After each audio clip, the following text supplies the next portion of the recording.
Welcome, dear students, friends, faculty of McGill University at the Institute for the Study of International Development.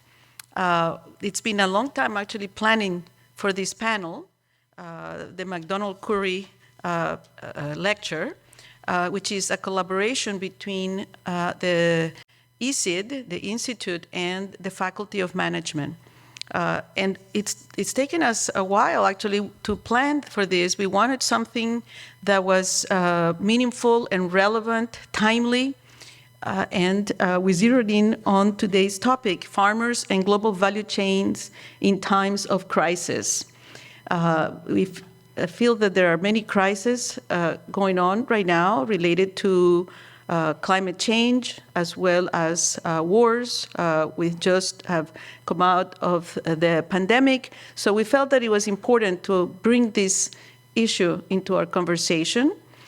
At the same time, we felt that one of the ways in which farmers in the developing world are participating today in their economic activities is often tied to global value chains. The ways that production, trade, innovation are connected across borders through processes that bring together farmers from many parts of the world, and that engaging with that form of organizing economic activities was important for us. So this is how we came to this topic of farmers and global value chains in times of crisis. And as we began to think about this panel, we worked with our professors of practice. We really wanted this event to bring together the various perspectives from the real world. And the Institute has professors of practice who have been working in policy, in different kinds of organizations internationally, and with NGOs. And so we gathered to plan for this panel today to think about, how should we have this conversation about farmers in global value chains, that knowing that farmers are very exposed to all kinds of different shocks, economic, social, environmental, and that how could we address this? And so this is how we brought this panel that is an amazing group. We first have Rodrigo Carcamo, who is the chief of the Commodities Policy Implementation and Outreach section at the UNCTAD, and he's joining us by Zoom due to events beyond our control. He was not able to arrive today in Montreal, so fortunately we have technology, and he's connecting by Zoom. Then we have Kevin Donovan, who's also joining us by Zoom. Again, due to unforeseen events, he was not able to be here in person, so he's joining us by Zoom. He's Associate Professor of Economics at the Yale School of Management. Then here we're lucky to have José Leibovich Goldenberg, who was able to make it last night despite our major weather events that welcomed our guests that are here today. He's the chief economist at the National Federation of Coffee Growers of Colombia. Then I'm also happy to welcome Berber Kremer, who's a senior research fellow at the International Food Policy Research Institute, based in Kenya, in Nairobi. And then also I'm happy to welcome Ken Nadjozi, who's secretary at the Food and Agriculture Organization International Treaty on Plant Genetic Resources for Food and Agriculture. As you can see from our very distinguished panel, we have brought together experts who can give us a global perspective, both from the macroeconomic as well as from the environmental dimensions. And we also have brought in experts who are going to talk to us about the regulatory dimensions. And we want to, the way we've thought about this is to first sort of set a context to bring the issues and the challenges that farmers are facing today, given the convergence of different crises. talk about those crises, how could we characterize them, and then think about alternatives. And think about alternatives with experts who are working on them in different parts or at different levels in the world, some domestically at home and others at the global stage. And so how do we overcome those challenges? So we're in for a great conversation. We're very happy to see all of you who are also going to bring good thinking to our conversation today, along with our experts in this panel. So for each one, they're going to speak for 15, 20 minutes, and then we're going to have questions and answers, followed, of course, by refreshments and some snacks at the end of the event.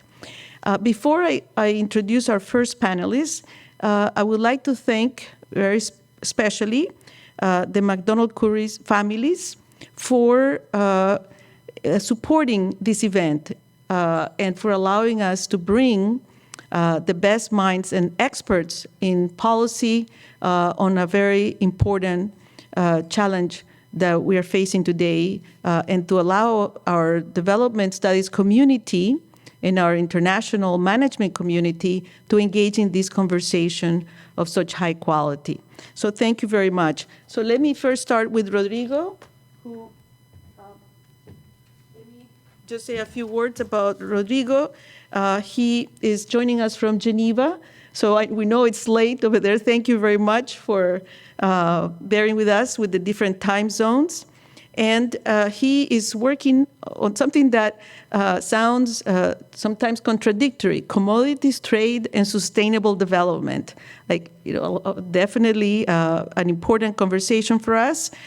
He has done recent studies on issues of primary producers, prices, and cooperatives. And he is also authoring several important reports by UNCTAD on the state of commodity dependence, which is a biannual publication that UNCTAD produces. And he is currently focused on agricultural value chains for exports on developing countries. And he has a lot of capacity building projects that are under his direction at UNCTAD.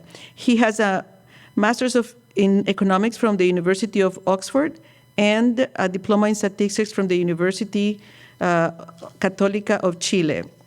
And so I'm going to stop here, Rodrigo. Thank you very much for joining us today. And so we turn to you now. So thank you all for being here.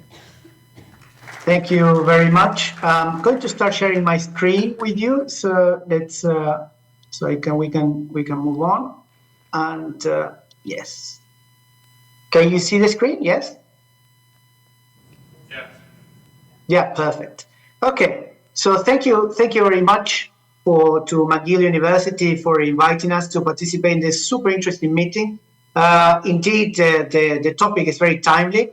So just I'm going to be talking about shocks and adaptation in particular. Just to start, a very short disclaimer. It's a small letter there. All the opinions are only mine and do not necessarily represent those of the United Nations, member states, or Klingon Empire, or anybody else. Okay, so let me move on. Okay, so the structure of the presentation in the next 85 slides, well, actually, no, it's less than that.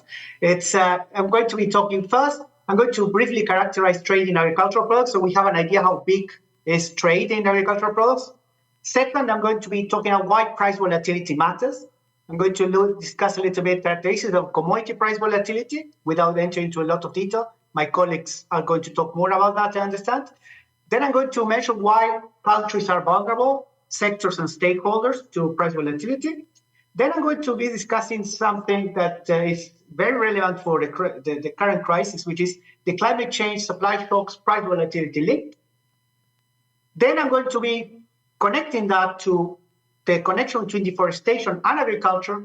Then we're going to move to the emergence of sustainability standards, some conceptual issues, and I'm going to conclude to mandatory sustainability standards, which is something that's very much on the radar now for policymakers, potential effects on producers, and adaptation measures, opportunities and challenges. This is what we are going to to close the presentation. So, very briefly, these are the principal agricultural products exported in the world in 2022. As people who work with trade knows, there are different ways of measuring this. I'm just showing here the UNCTAD trade database data on this, which is done at 3 digits. Briefly, you can see that the oil seeds, vegetable oils, and fats, for example, soybean oil, all that is the largest component, is around $300 billion per year, which is quite a large number. Meat and preparations around 200 billion, and then down, important commodities that you drink every day, for example, your coffee, we're talking about 56 billion, 57 billion roughly, and chocolate is more or less the same amount. Just to give you an idea of how much money are we talking about. Now, who are the leading agricultural exporters who, sell those things? If we control for net imports and exports within the European Union, so we have to do some calculations there, we come up with this graph. We see the European Union is the largest exporter in the world as a group, 17% of the total, followed by the United States, Brazil, China, Canada, Indonesia, etc. All the usual suspects. So no surprises there. We have both developed and developing countries, large agricultural exporters. So now let's talk a little bit about commodity price volatility. What we have here in this graph is, I'm going to use a pointer. Yes. So we have the red line with dots. This is the real fertilizer price index. So I just wanted to briefly show you inputs and outputs of agriculture, because this is what matters for producers, not just for the price they sell, for how much they have to pay in order to produce. So I understand Kevin will talk more about fertilizers later. Just to one indicator, real agricultural price index in black. The dotted line is the real price. We are using CPI deflated by the US CPI, but we could have used any other deflator. And the solid lines is a trend extracted with a bandpass filter with 5 years roughly, which is 64 months. And you can see that the black line, which is the agricultural price index, real agricultural price index, is substantially less volatile than the price of the inputs.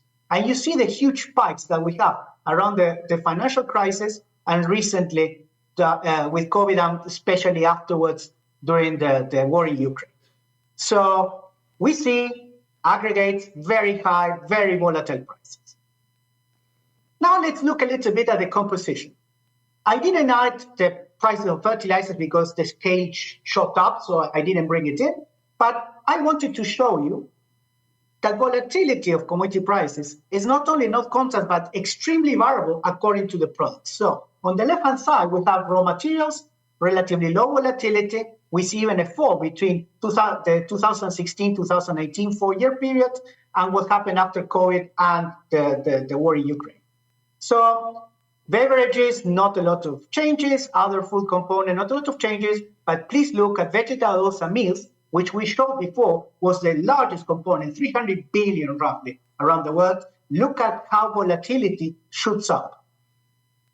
Okay? And look at what happened with grains. Both these were severely affected by the war in Ukraine. Just this to show that it depends very much what you produce and export and what you import. It's as a country that is very important. Now, why is price volatility important for commodity price export? For import, this is very clear. I don't need to go into that. But let's look a bit about export. 101 countries, 95 of which are developing countries, were in 2019-21 export commodity dependent. That means countries who have more than 60% of their exports are commodities. Okay? These commodity dependent countries are concentrated roughly in Africa, Oceania, and South America. There's a study that UNCTAD produces every 2 years, this state of commodity dependence. But if you want to see the evolution in the last 25 years, there's a studies in our website. It's called Commodity Dependence, a 20-year perspective. Yes, I know, very creative title.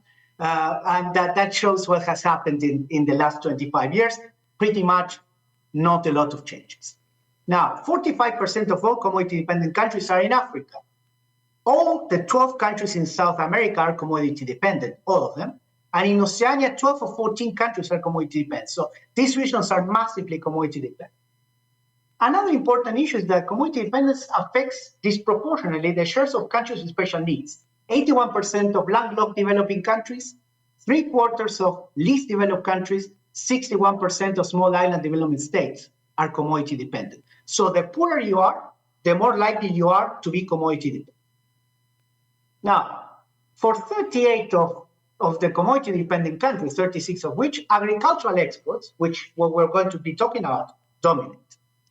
While large commodity-dependent countries, for example, Brazil, tend to be more diversified, they export a large variety, different variety of commodities. For several small and poor commodity-dependent countries, they only export food and agricultural products. For example, there are some extreme examples. Micronesia basically exports only fish, only fish. Guinea-Bissau basically exports only cashew nuts. So if something happens to the price of cashew nuts, the country has a problem. Malawi exports tobacco, sugar, and oilseeds.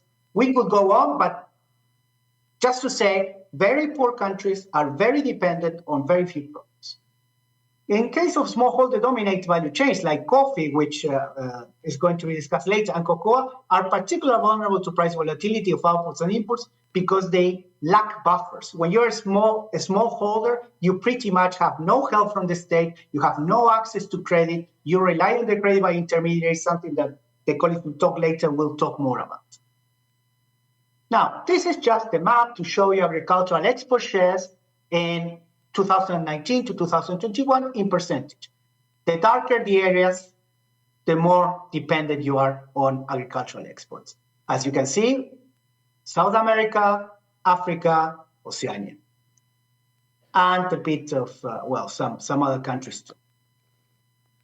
Moving on. Now, let's move to climate change. I hope there's nobody who doesn't believe in climate change in the room, but climate change is real. And the data here shows it very clearly. Here we have the global sea temperatures anomalies. This is data from NOAA, which is it's used a lot. You can see the global temperatures anomaly between 1901 and 1880 and 2020. These are the years in green are the years where temperatures were below the average. Years in red are the years that are below over the average. And you can see clearly the trend going on. This is sea temperature. Now let's look at the mean carbon dioxide concentrations in the atmosphere. This is the observation of Mauna Loa, same source, in parts per million. In 1960, you had around 318 parts per million of CO2 in the atmosphere. Now you are over 420. Okay? So very clear numbers. Now, moving on to climate change and agricultural price volatility. What is the connection? There are risks like soaring global temperatures, erratic weather patterns, and increasingly frequent extreme weather events that are becoming more serious as climate change moves on. Climate change also is not about the average temperatures. They also interact with cyclical weather phenomena like the El Niño and La Niña, the so-called ENSO. Why? Because these are variations that have always existed because they are weather patterns, but climate change is making them more volatile. UNCTAD has just published last week a short article showing, discussing that this phenomena has resulted in an increase of 134% in the price of cocoa between July 2022 and February 2024 because of the erratic weather patterns and the impact on pests and the impact on rainfall patterns in West Africa, where cocoa production is concentrated. All this results in periodic weather supply shocks to agriculture, and in combination with an elastic demand, as we know, for food, etc., this results in high price volatility, as I mentioned in the case of cocoa. At the same time, climate change also generates persistent negative shocks to agricultural productivity in different regions. For example, desertification, erosion of the land, and that makes them more vulnerable to plagues and diseases. For example, the case of coffee is very clear. Leaf rust disease, it's a problem. And that requires smallholder farmers to adapt by adopting resistant varieties, among other things, which is a very serious problem. However, developing countries have very limited capacity for climate adaptation measures. And this is especially so for vulnerable groups, especially smallholders. So as vulnerability increases, so make price and revenue volatility for these farmers increase. Now, here's what I was telling you. I just took two products, cocoa and coffee. In attention to José, I'm not going to say much about coffee, but we can look about cocoa. These are the deflated real prices, and this is the 64%, the 64 months bandpass filter. As you can see, the spikes now with the problems with the weather. You can see here the previous spike. So very high volatility, and weather is making it more volatile. Now, there's a link between deforestation to agriculture because we were mentioning climate change. Climate change is also caused by deforestation, and there's a link between the two that goes both ways. Not just for climate change to agriculture, but also from agriculture to climate change. Over 420 million hectares of forest have been lost to deforestation between 1990 to 2020. This is data from the latest IPCC study published in 2022. The FAO, maybe my colleague from FAO might say something more about this, found that agricultural expansion explained 88% of deforestation around the world between 2000 and 2018. 50% was cropland expansion, 38% was grazing, especially for cattle. Okay, so there's a close connection. However, another interesting point is while large-scale farming plays a role in deforestation, there are some studies that have found that deforestation is also caused by small-scale farming. There's a study there that I quote, 68% of deforestation was caused by farming-related land conversion during the period.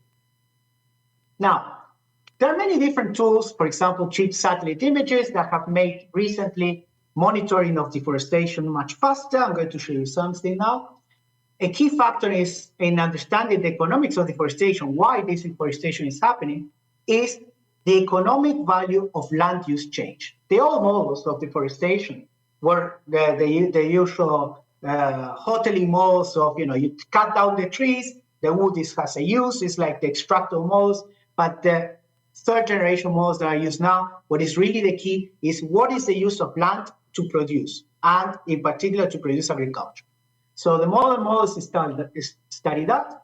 Important drivers have been identified by the literature include agricultural prices, market access, like Kevin has a very interesting study that he published in Econometrica recently on bridges in Nicaragua that show that market access and prices are connected. So they are certainly not separate.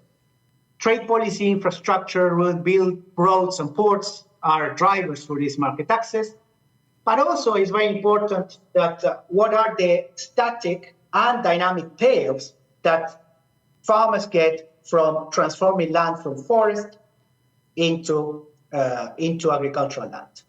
Forest services, tourism are something that might prevent farmers from doing that, but also the dynamic payers, for example, the real options of discovering a new medicine or discovering of biodiversity.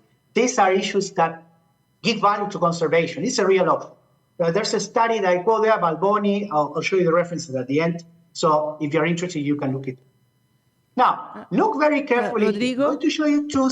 Yeah. Rodrigo, just to help you with the time, that we are at 15 minutes, so you can start wrapping up. These are, yeah, thank you. I'll try to wrap up shortly. Yeah, these are satellite images, the same area. Just look now. Voila. This is 3 years later. This is 3 years later. Okay. So now I'm not going to talk much because I don't have a lot of time, but you can see the presentation afterwards and how environmental standard emerge. Environmental standard emerge basically, and that is the literature that I'm quoting there, to address the problem of the credence qualities. Basically, you don't know There's an asymmetric information problem. Producers have information that consumers and other parts of the value chain do not. So when you introduce an environmental standard, voluntary or mandatory, you are trying to control for that. Basically, the quality that is unobserved of the production is what is in question, and these standards help you to measure. So I'm not going to go into that because I don't have time. Just here, very fast, there are differences between voluntary and mandatory standards. Voluntary standards are proposed by non-state actors, like the Rainforest Alliance, etc., and private firms, Nestlé, others, and are implemented by third-party certification schemes. Mandatory standards, on the other hand, are required by authorities in order to access a certain geographic downstream market. The most recent one is the European Union deforestation regulation that has been recently introduced and will come into force at the end of this year. Now, what they do is that they introduce due diligence requirements to firms who are buying from certain areas that are considered to be environmentally risky, and that they require the tracing the origin of these products. This is what these standards do, okay? But what is the potential impact of the introduction of mandatory standards? Berber's the boss of the IFPRI, Johan Swinen, wrote a very interesting book in 2015. I recommend you to read it, those who are interested, where he models how high-quality product markets in developing countries, in the presence of type and transaction cost heterogeneity emerge. And they show that lower productivity producers, which have less access to capital and higher transaction cost per unit of output, are more likely to be excluded from high-quality product markets. High quality understood as not deforesting in this case, okay? Now, what are the alternatives these producers have? A, they can pay the certification cost to access high-quality markets. B, they can sell the same products cheaply locally or for export to markets without standards at the lower price. Or they can produce other products that do not require standards for export or that are locally sold. Or finally, they can stop operating. These are the four alternatives that producers have. There are no others. Now, the responses are conditionals, of course, on the local characteristics of each market. We cannot go and say, oh, this is what's going to happen. Data is required. All of us who have been implementing capacity building projects, and I think there's a lot of experience in this panel that can talk about this, have seen this. Each market is different. Each product is different. Even within a certain country, different regions are different. So what will happen will require ex-post evaluation. So there is no substitute for quantitative measure of impacts. We need primary data. I'm not going to go into here. I just wanted to show you with this slide. These are coffee prices in Colombia and in Honduras for producers, for export prices, and this is the difference. This is Colombia. Jose knows much better than me why this is flat. This is Honduras, where the market conditions are very different. Just to show you that each country, even the same product, can be completely different. And I conclude with this slide. What can we do about it? Well, there are potential adaptation measures. There are many, but one that is being discussed a lot this time, there are a number of initiatives by DIASCA, is about traceability. Let's trace and then can help producers to continue to sell. However, there are a number of issues that still have not been solved. First, there are many technological solutions using blockchain, for example, that have been proposed. However, there are a number of issues of compatibility, transferability across tools, stakeholder cooperation on the traceability and implementation matters. Just to name you a couple of the initiatives, AG-Stack by the Linus Foundation, INA-Trace by INA in Germany, Selo Verde in Brazil, the National Traceability System of Cocoa Coffee Council of Cote d'Ivoire. There are many of them. They're all different. How are they going to talk to each other? Which is going to be imposed? There's a standards issue. So an issue will be how and if the different jurisdictions will harmonize the requirements. Who will pay the costs? Certain stakeholders, and in particular smallholders in least developing countries, are particularly at risk from failure to find low-cost, easy-to-implement consensual traceability tools due to what I mentioned, these pre-existing vulnerabilities. And with this, I conclude. Sorry if I took more time. Happy to continue talking about this. Thank you very much. Thank you, Rodrigo. for giving us this very comprehensive perspective on volatility of different dimensions that is affecting particularly the poorer developing countries. And to go to the other part of what's actually could be connected also to some of the volatility that is highlighted in the figures that Rodrigo mentioned, we're going to our next panelist, Kevin Donovan, who's a professor at the Yale School of Management. And Kevin has been doing research on the impact on Rwandan farmers of the Ukraine war. And when we were thinking about crisis, to bring this to the conversation today, we were thinking definitely climate change crisis issues, but then we also thought the war that is a reality that we're facing today. So we thank Kevin for joining us in this panel to bring this perspective to our conversation. And Kevin, here is a challenge of communicating with you about the time, but panelists have asked me to give them a heads up when it's 10 minutes, and then when we're at 15, so that then at 15 you can wrap up. So I'll just do the same. Thank you, Kevin. Great, thanks. And I have my timer going here too, so hopefully I won't need your help, but I appreciate it. Thanks so much for having me. I apologize I can't be there in person. I would have loved to have been up in Montreal with all of you, despite the weather. Rodrigo just gave a pretty phenomenal overview. So I'm going to try and do something maybe a little bit more modest, which is look into a particular country and a particular shock that's happening right now. And I should mention that this is all based on work with my frequent collaborators, Wyatt Brooks and Evan Thomas, and the NGO Bridges to Prosperity. So let's see. There we go. So Rodrigo mentioned this already, but this is just the same picture he showed in slightly different format. These are the realized prices of a particular type of fertilizer, DAP. The dashed lines here are predictions, forecasts made by the World Bank Commodity Group in each of those years. And you can see that the price is relatively stable. I don't have nearly the time series that Rodrigo put up, but not only is the price relatively stable, if you look at the projections that people were making in 2018, 2019, even into 2020, there was just no sense that these prices were going to rise at the rate that they did. And this isn't just true of DAP. You can see the same thing in urea, slightly different levels, but same kinds of patterns. And this is a function of a few different commingling shocks, one certainly being the Russian invasion of Ukraine, which restricted exports of key fertilizers from both Russia and Belarus. And then the second thing that's happening at the same time here is that natural gas prices are rising fairly substantially and, again, unexpectedly. And natural gas being an important input into a lot of fertilizers. So this is sort of the global backdrop that Rodrigo already mentioned. And then, if you start thinking about farming in a lot of developing countries, number one, we have this sense that fertilizer is really central for thinking about agricultural productivity growth. Not that it's the only thing, but certainly that it's a key piece of how we think about increasing the productivity of farming in developing countries. And I suspect this is true in Central and South America as well. It's certainly true in Sub-Saharan Africa, that all fertilizer is imported.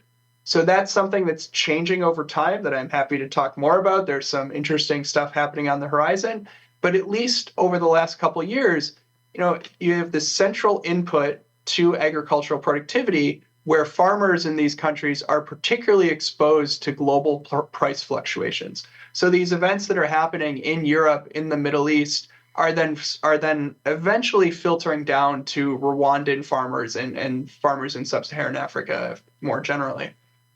And so, the Rwandan government is aware of this fact. They're not, sitting with their head in the sand or anything. And you see the same pattern there. So this is just exactly sort of this global pass-through of prices from global fertilizer markets into the fertilizer markets, I should say the prices that importers are paying when they bring fertilizer into Rwanda. And so these prices are a little bit the pass-through is not 100%. The jumps in prices aren't the same, but you can sort of see, again, the stability of the prices and then this big jump up in prices around late 2021, early 2022. And I should just mention that Rwanda breaks their their cropping seasons into A and B seasons, which is what's being represented here on the x-axis. So if fertilizer is really expensive, really important, and the price is rising substantially, the Rwandan government made what seems like a fairly reasonable policy decision, which is to increase the rate at which they were subsidizing these various fertilizers. So there are three big ones that get imported into Rwanda: urea, DAP, and then NPK, which is sort of your classic, just sort of like balanced fertilizer. And you can see the subsidy levels jump at the same time with varying degrees of quantitative magnitudes, jump right around the same time that the price is rising. And this is the Rwandan government responding to high prices and the realization that this is going to have negative consequences for their farmers, and them being willing to eat some of that price increase for the farmers. So what we're interested in here is, well, okay, so I showed you what the Rwandan government did, how the fertilizer subsidy changed. And what we're interested in is, number one, what's the right amount to subsidize fertilizer, or what's the right amount to change fertilizer subsidies in light of a price increase like this? And there's two groups that we think are important here. One are the people who are being directly exposed to these shocks. So think about farmers who are using a lot of fertilizer in Rwanda. They're using a ton of fertilizer. All of a sudden, the price doubles. Things are naturally going to get a bit worse for them. But the other group of people who are going to be affected by this are not necessarily the high fertilizer users, but villages, communities, workers that are connected to high fertilizer places, either via the markets in which they buy and sell goods, or via the labor markets that they commingle in spatially. And so what we're going to think about is like what the role of these two things are in trying to design fertilizer subsidy programs. And I should note, this also matters a lot for how you think about adaptation to different types of things, whether they be climate shocks or the design of infrastructure networks. This indirect exposure, these indirect linkages sort of account for quite a bit of the gains that come from these things. So I'm going to try and break this down into some of the stuff that we've been doing. So we've been collecting data in Rwanda since about 2020 across about 445 villages. And what we have is about a 5-year panel of 65,000 people who we've been tracking for the last 5 years, along with traders in their local markets where they're buying, selling goods. So we can tell if village A is connected to village B via the market in which they trade.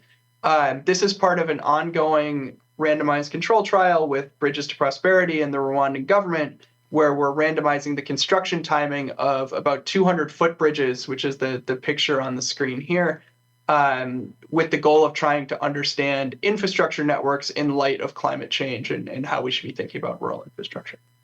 So let me give you a sense of what this direct exposure looks like. What I'm plotting here is the fertilizer expenditure per hectare across a bunch of different communities, across these 445 communities in Rwanda. And the thing you should take away from this picture is not necessarily what the density, what the numbers on the y-axis say or something like that, but just that there's a ton of heterogeneity in the exposure that Rwandans are facing to these global price shocks in terms of fertilizer. So roughly the most fertilizer intensive places are about 30 times as intensive as the least fertilizer intensive places. And you would sort of naturally think then that these people are going to be differentially exposed to the cost of global fertilizer price rises. And indeed, if you look at the difference between these two groups, these sort of high fertilizer intensity places and low fertilizer intensity places, the direct impact is quite severe. So this price rise, this global price rise in fertilizer happened right before the start of one of the main agricultural seasons in Rwanda. And so it was right around the time that people were about to buy fertilizer. So the timing in some sense couldn't have been worse for Rwandan farming. And what you see is, number one, exactly what you'd expect. The places that were using a lot of fertilizer before decreased the amount that they're using by about 25%. And that's the sense in which they're differentially exposed. If you're not using any fertilizer before, and then I tell you the price goes up, nothing direct at least is going to happen. A few other interesting things related to that, as you might expect, crop yields are going down by about 18%. And that has two interesting general equilibrium implications that are going to be important for us. One of which is that people in these communities are moving back toward the community. So those who are working in construction jobs in town, who are working in other villages, on farms in other villages, they're all moving back to work on their own farms. And the reason that's happening is because prices are going up. If yields are going down, that's a decline in supply. People aren't demanding any less food. And so that causes the prices to rise and brings people back to the farm from outside their community. So these are sort of the key direct effects. And if you're a policymaker and thinking about, okay, how should we be helping these people? Here's one reason why you might think about subsidizing fertilizer. Now, of course, we can get into debates about the quantities, the relative size of those subsidies and the distortions that they might generate. But at least to a first approximation, there's some rationale for that type of decision. And then the question is sort of like, well, what happens to everyone else? What happens to everyone else who's not using all of this fertilizer? Are they affected? Should we be taking them into account when we're thinking about designing subsidy policies? And so the way we're going to do that is to look at market connections. And what's on the screen here is just one small snippet of Rwanda. The yellow pointers in the middle here, those are midpoint, those are communities basically. And then these red points up here are just two different markets. And then if you're interested, the green stuff is where we're building bridges. And you can see that these communities are connected via the markets that they buy and sell goods at. And so if you're not using a lot of fertilizer, but another village is using a ton of fertilizer and they're also selling their crops in the same market, now all of a sudden, they're not selling as much stuff, the prices rise, and if you weren't using any fertilizer before, potentially there's even some gains to you because you get to reap the advantage of the higher prices without necessarily the exposure to the fertilizer price shocks.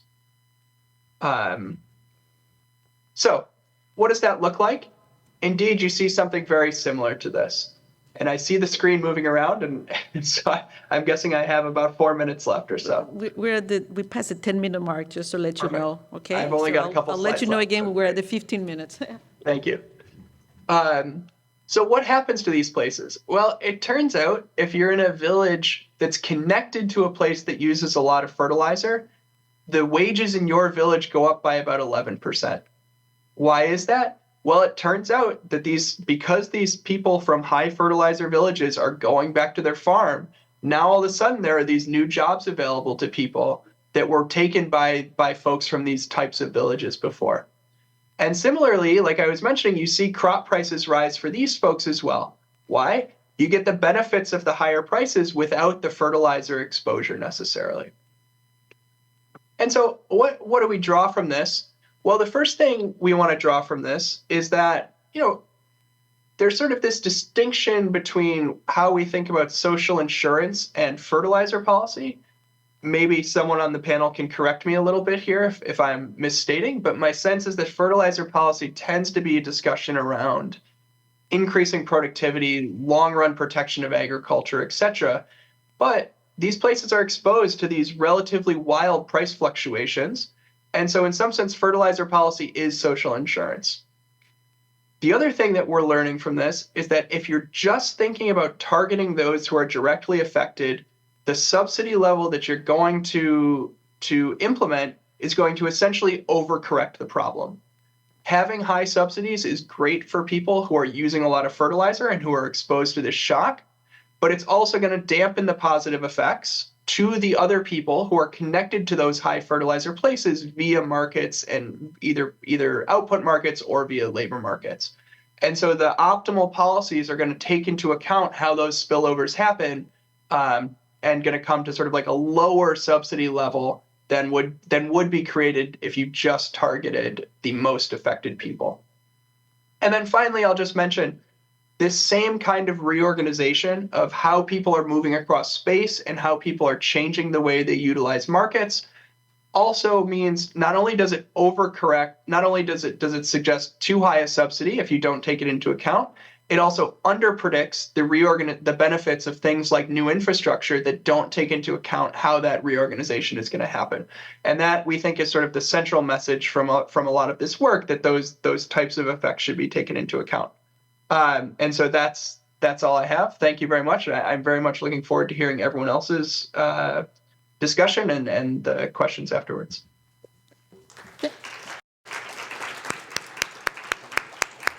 Thank you, Kevin. These have worked really well. Our two presenters, I think, complemented really well. That particularly, Kevin, thank you for zeroing in on the case of fertilizer, a very important input in farming, and its connection also, obviously, to a major crisis in the world today. And also it allows us to zero in on a particular country case. So we're going to now continue with our panelists that are here today in person. And we also wanted to bring that country perspective and the perspective from those who are working on a daily basis to support farmers through their own farmers' organizations. So our next expert is José Leibovich, who is currently the chief economist at the National Federation of Coffee Growers of Colombia. You've heard already from Rodrigo how important coffee is, certainly as one of the export commodities. And we've also heard how important it is also in terms of these issues of volatility that have been mentioned by our first two presenters. And Jose is working with an organization that is well known around the world for the work that it does to support coffee farmers, many of them smallholders. Previously, Jose was deputy director of the Ministry of Planning of Colombia, and he was also director of the Center for Economic Development Studies at the University of Los Andes in Colombia. He has a PhD in economic development at the University of Paris, the Sorbonne, and a master's in economics from the University of Los Andes. He's also a mechanical engineer from the National University of Colombia. So we're very happy that Jose was able to make it despite the weather challenges, and we're looking forward to hearing about the work that the Federation of Colombia Coffee Growers does. So thank you. Welcome. Okay. Thank you very much for the presentations. Sorry for my English because I'm not currently speaking in English. If it is necessary, I have here a partner that will help me, but not now. In this moment, I will make my presentation in English. So first of all, many thanks to Francesco for the invitation and the ECIT of McGill University. And a special greeting to the colleagues on the panel. Okay. My how it works this? Oh, yes. My intervention focuses on the case of the Colombian coffee growers, their trade organization, the National Federation of Coffee Growers, the sigla is FNC, which in 2027 will be 100 years old, and the main challenges that we face in the current times. The outline has 4 sections. First of all, a brief context of the Colombian coffee sector. Second, the origin and challenges throughout time of the FNC. I will, with 2 current challenges: how to face the decreasing trend of international coffee price in the long run, I will show you, and his volatility. Rodrigo explained earlier, this is a very, very complicated problem, and I will show you how we work with this problem, how we deal with this problem. And the other one is also mentioned by my colleagues, that what are the main actions we are developing on mitigation and adaptation of coffee cultivation to climate change. Briefly about the coffee in Colombia. Coffee is cultivated in Colombia by 500,000 or more producers in big hectares in more than 600 municipalities. In the map, you can see all the departments where we are growing coffee.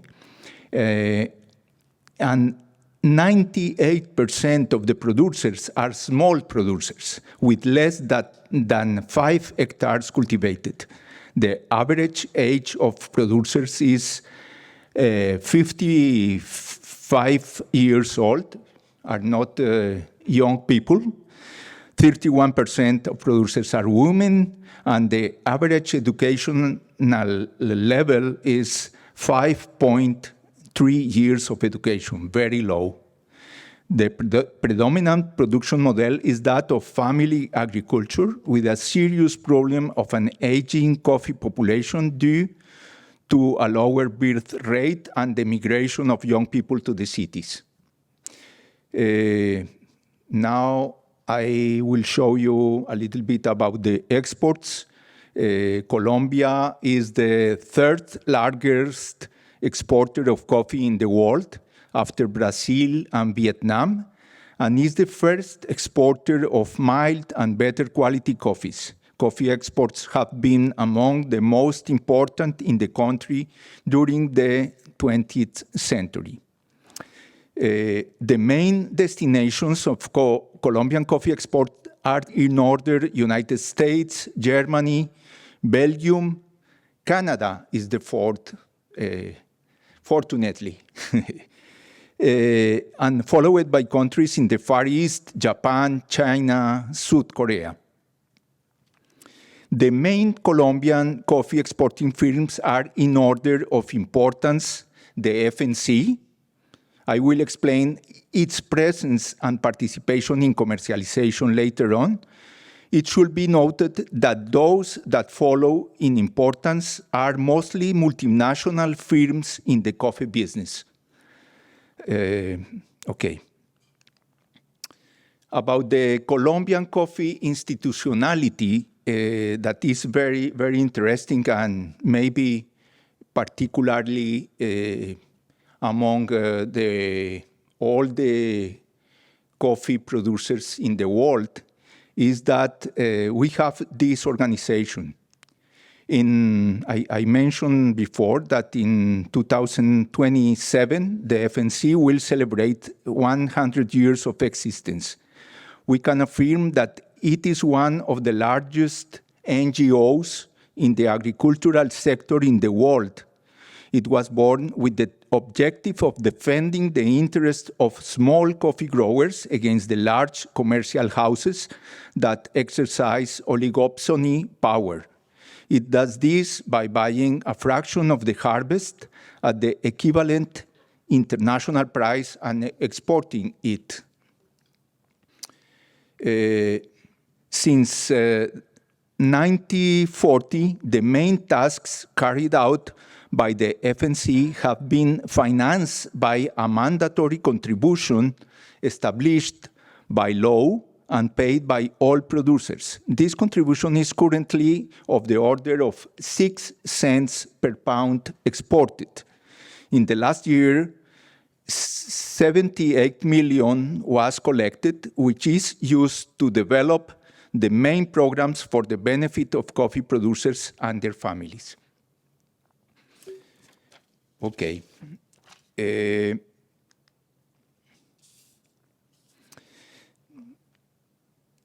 Sorry, I will mention a little bit about the governance of the FNC. The FNC's governing bodies are democratically elected every 4 years. They are members of the municipal committees, about 387 municipalities, the members of the departmental committees, 15, and the members of the board of directors are chosen by the members of the departmental committees. Each year, a coffee congress is held by the attendance of all the members of the departmental committees. The coffee congress defines the main strategies to be developed and appoints the CEO of the FNC. With those resources, the $78 million, what the FNC work with that resources. The main public goods that the FNC develops are, I mentioned Mancur Olson, the economist that he was very, very known for his book about collective action. That is very, very important to understand the possibility of many, many small growers to organize and to define common objectives. And this is very, very important. The guarantee of purchase at the market price of the harvest is the first objective of this activity. As shown above, the FNC participation in exports was 18%. That means that it is not necessarily to intervene, to buy all the production of a year. It's necessary to send the signal to the market, to the internal market, that it exists a capacity to buy the coffee production at a price that is related directly with the international market price. With this participation,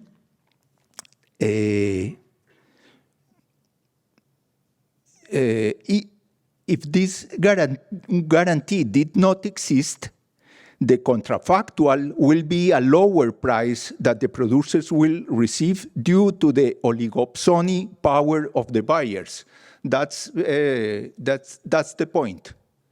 We intervene to neutralize the oligopsony, but because the rest of the buyers are big houses that are trading with coffee.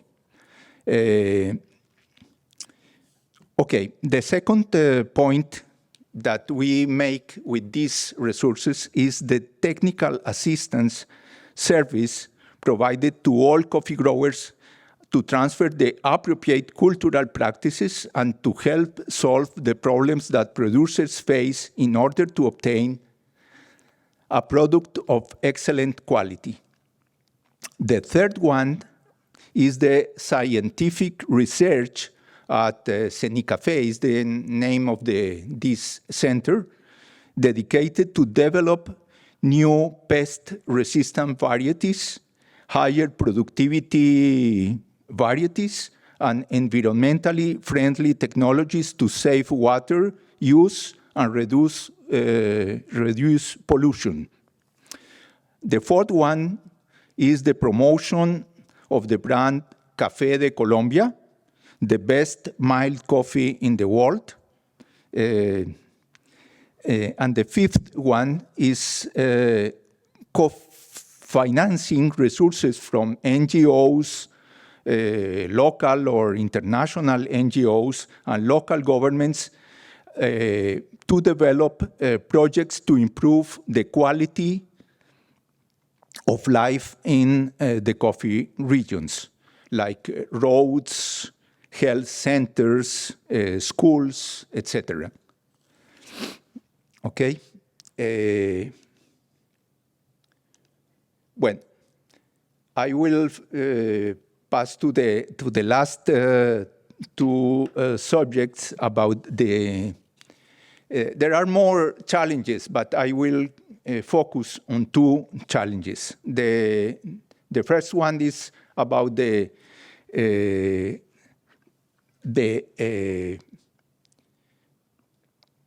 as you can see in this graph, the international coffee price has two characteristics. This is a long-run series of the price of international coffee price of the Colombian coffee. Are the high volatility and the decreasing trend in real terms. For the volatility, what can I do? What can we do? The solution is to use the future markets, of course, to fix a price few months before the coffee is delivered. But when suddenly the spot price goes up, I mentioned this because recently in 2021, we have a very suddenly the price has gone up because in Brazil, the first producers of the world, has a very, very complicated problem with the weather. So suddenly the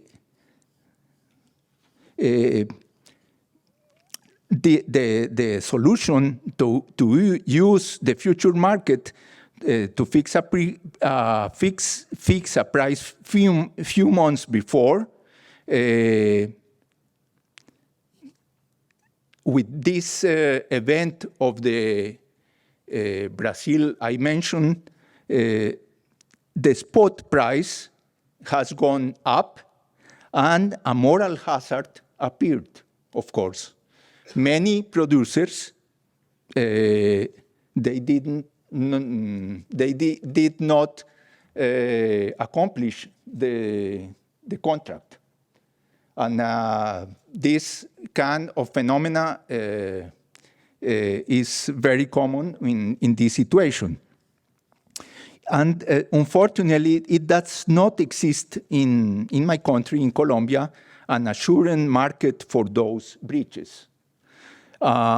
This kind of situations happens very rarely, but when it happens, it does a lot of damage. It's like a black swan. Okay. And how to face the other part, how to face the decreasing trend, yes, of the price with technological innovations to improve productivity and reduce costs, of course. For example, the mechanization of the collection, because I mentioned that young people in the countryside of my country are very rare, and all the young people are going to the cities. And in these centers, in ICAFE, we worked hard and developed some technologies to replace with mechanization. It's not so easy because the coffee is planted in the mountains, so it's not easy like with the olives or the grapes in Europe or in California. But we have some tools to improve the productivity of the labor person. But the adaptation is not easy. Takes a long time. The farmers are not habituated to make quickly adaptation of new technologies. Another way is to advance in the value chain, exporting, processing and exporting roasted coffee at origin, but it requires overcoming entry barriers in the consumer market. It's not easy to export Juan Valdez, the coffee very known in my country, and to put in the Walmart spaces is not easy. It's very complicated.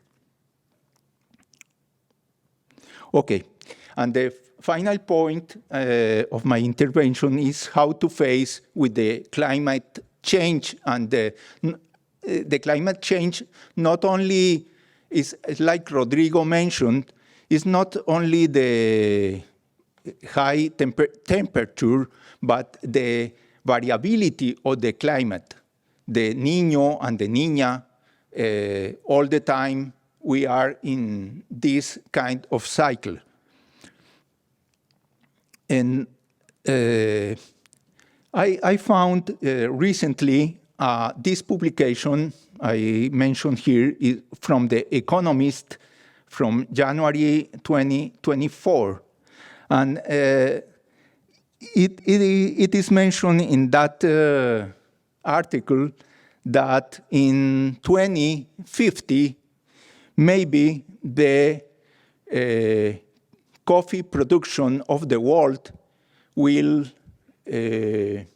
reduce to 50% that we have now. This is dramatically. In 25 years, the reduction of this product, at the same time, the demand is growing in China, in many countries. So we don't share this apocalyptic vision of this article. We are working for mitigation. It's necessary to reduce water consumption in coffee processing and reforest river basins. And for adaptation, the diagnosis of the climate variability in the Colombian coffee zone and carry out research projects on coffee varieties resistant to high temperatures. And in Cenicafe, the team of researchers are working hard to obtain these varieties of coffee that are resistant to the variability of the climate, of the weather. So we are not condemned to the consequences of the climate change. We have the possibility, the capability to work in research to adapt the coffee trees to these new realities. Well, that's it. Sorry for my English, but I... Okay.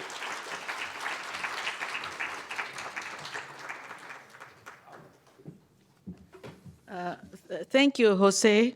It's fantastic to hear the perspective from a farmers' organizations so well known as the Federation of Colombian Coffee Growers, but especially to appreciate from Jose's presentation how proactive farmers are about addressing challenges. So I think that that's really important to bring that perspective of their agency, and I love that word of possibilities, that they work together collectively to create possibilities and alternatives to all kinds of challenges that they face.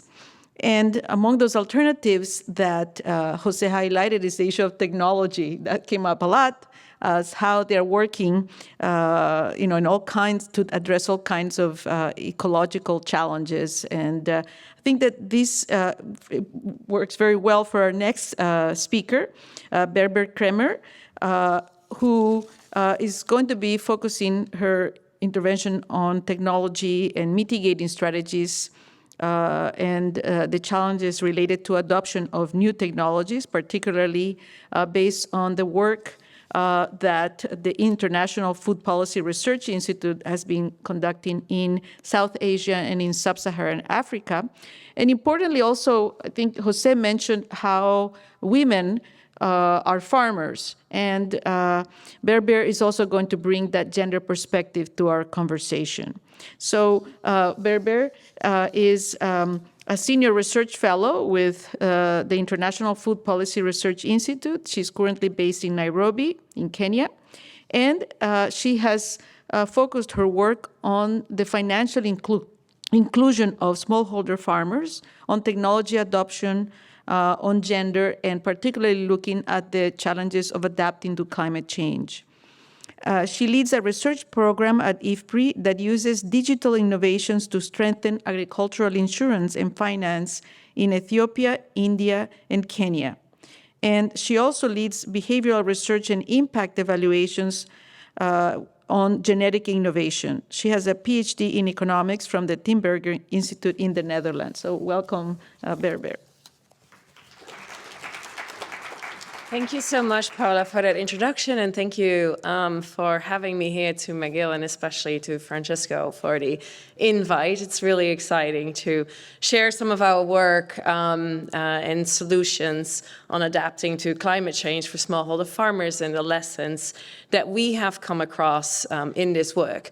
So as Paula introduced, I'll be talking about technologies, but it will be different types of technologies, and I'll get to that in a bit.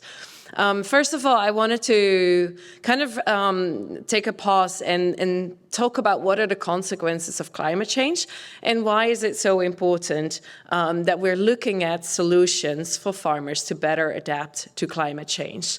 So as it was already mentioned by previous speakers, and as also Jose really highlighted, when we're worried about climate change in relation to agriculture production, it is not just because it's getting drier and hotter on average, but it is also that there's more weather extremes. So we see an increase in the frequency of severe drought. We see floods in different areas happening more frequently, including actually in Nairobi. It seems like I've been able to escape coming here some pretty bad flooding, only to get into some kind of snowstorm here that I had not prepared for.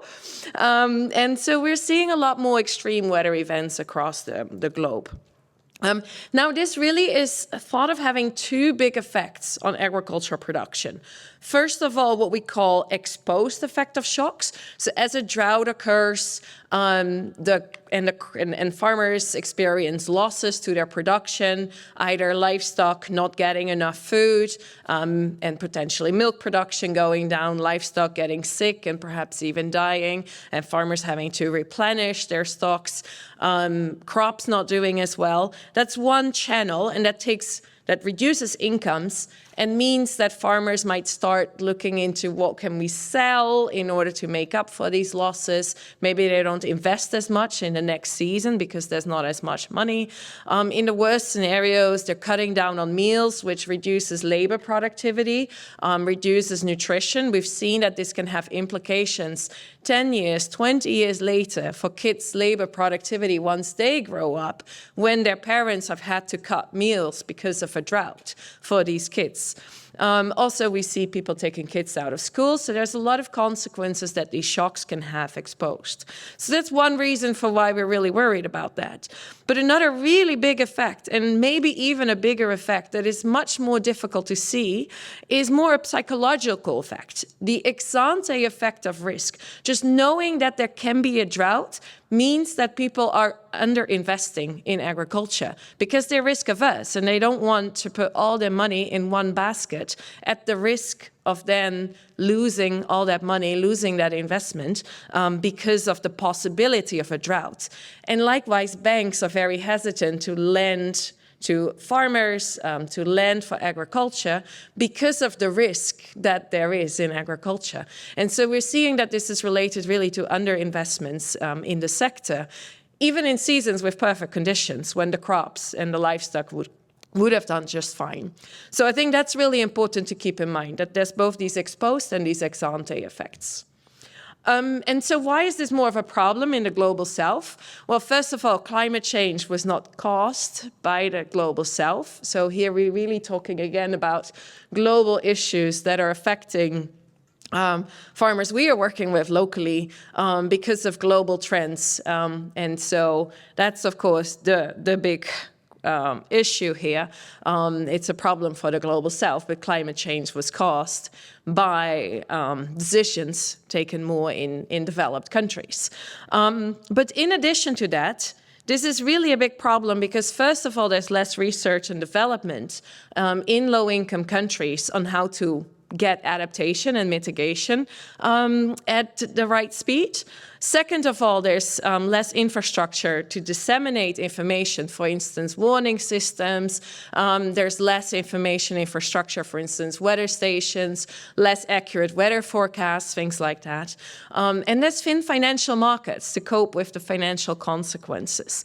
And then finally, when we're talking about solutions, for instance, digital solutions to help get better information to farmers or to address those financial, the gaps in the financial sector, we're seeing that digital divides are there, and that, for instance, women might be much more difficult to reach because they might not have a phone, their own mobile phone, or they might not have a smartphone. And so those are a number of problems that I will be focusing on in the talk. So this is sort of my outline, and I'll talk about solutions in this space. So first of all, I'll talk about agricultural technologies and practices that we're working on, doing research on, that might help in adaptation to climate change.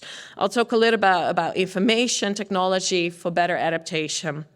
Then in the financial market space, and this will be the bulk of the talk, I'll be sharing more on work that we've done using digital technologies to increase financial inclusion and to get better financial products to smallholder farmers. And then finally, I will be talking about some of our experiences and lessons learned from research in the space of gender and technology adoption. All right, so let's start with agricultural technologies and practices. So as I mentioned, in developing countries, there's a lot less funding for research on R&D, or research and development, but there is a lot of work is happening, and it has mainly focused actually on in the space of, for instance, climate adaptation, testing better technologies, better practices, for instance, conservation agriculture, which means that soil nutrients are better retained. It's a whole system of practices that makes crops more tolerant to certain climate stresses. Also, a testing of new and breeding of new crop varieties. So, for instance, drought-tolerant maize or flood-tolerant rice, that if a shock occurs, the crops are more tolerant. And José mentioned, also in the coffee space, that they're working on more heat-tolerant coffee. So these types of technologies could be really promising to help improve adaptation. And so this is where a lot of the investment in the agricultural research for development space has been going. But the challenge is that not a lot of focus has been placed on the end users having to use these technologies and practices. What does it take for smallholder farmers to now start using them?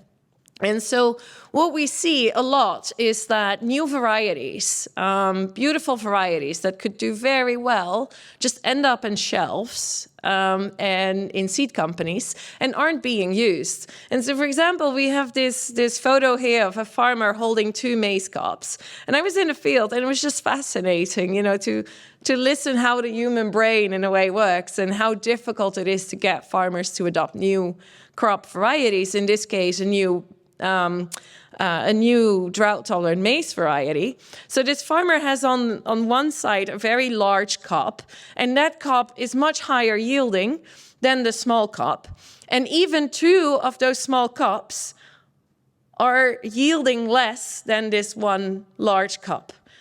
Now, to this farmer's credit, the small crop, actually the variety producing that small crop, does produce two crops on one plant, whereas the higher yielding crop, the big crop, comes off a plant with just one maize crop. But now guess which varieties this farmer wants to grow. The one producing the large crop, which is the drought-tolerant variety, or the less drought-tolerant variety that produces two crops. Of course, two crops, because you have then two instead of one. And we could not get it out of his head that, the other one crop was yielding more than the two crops, just giving those low yields.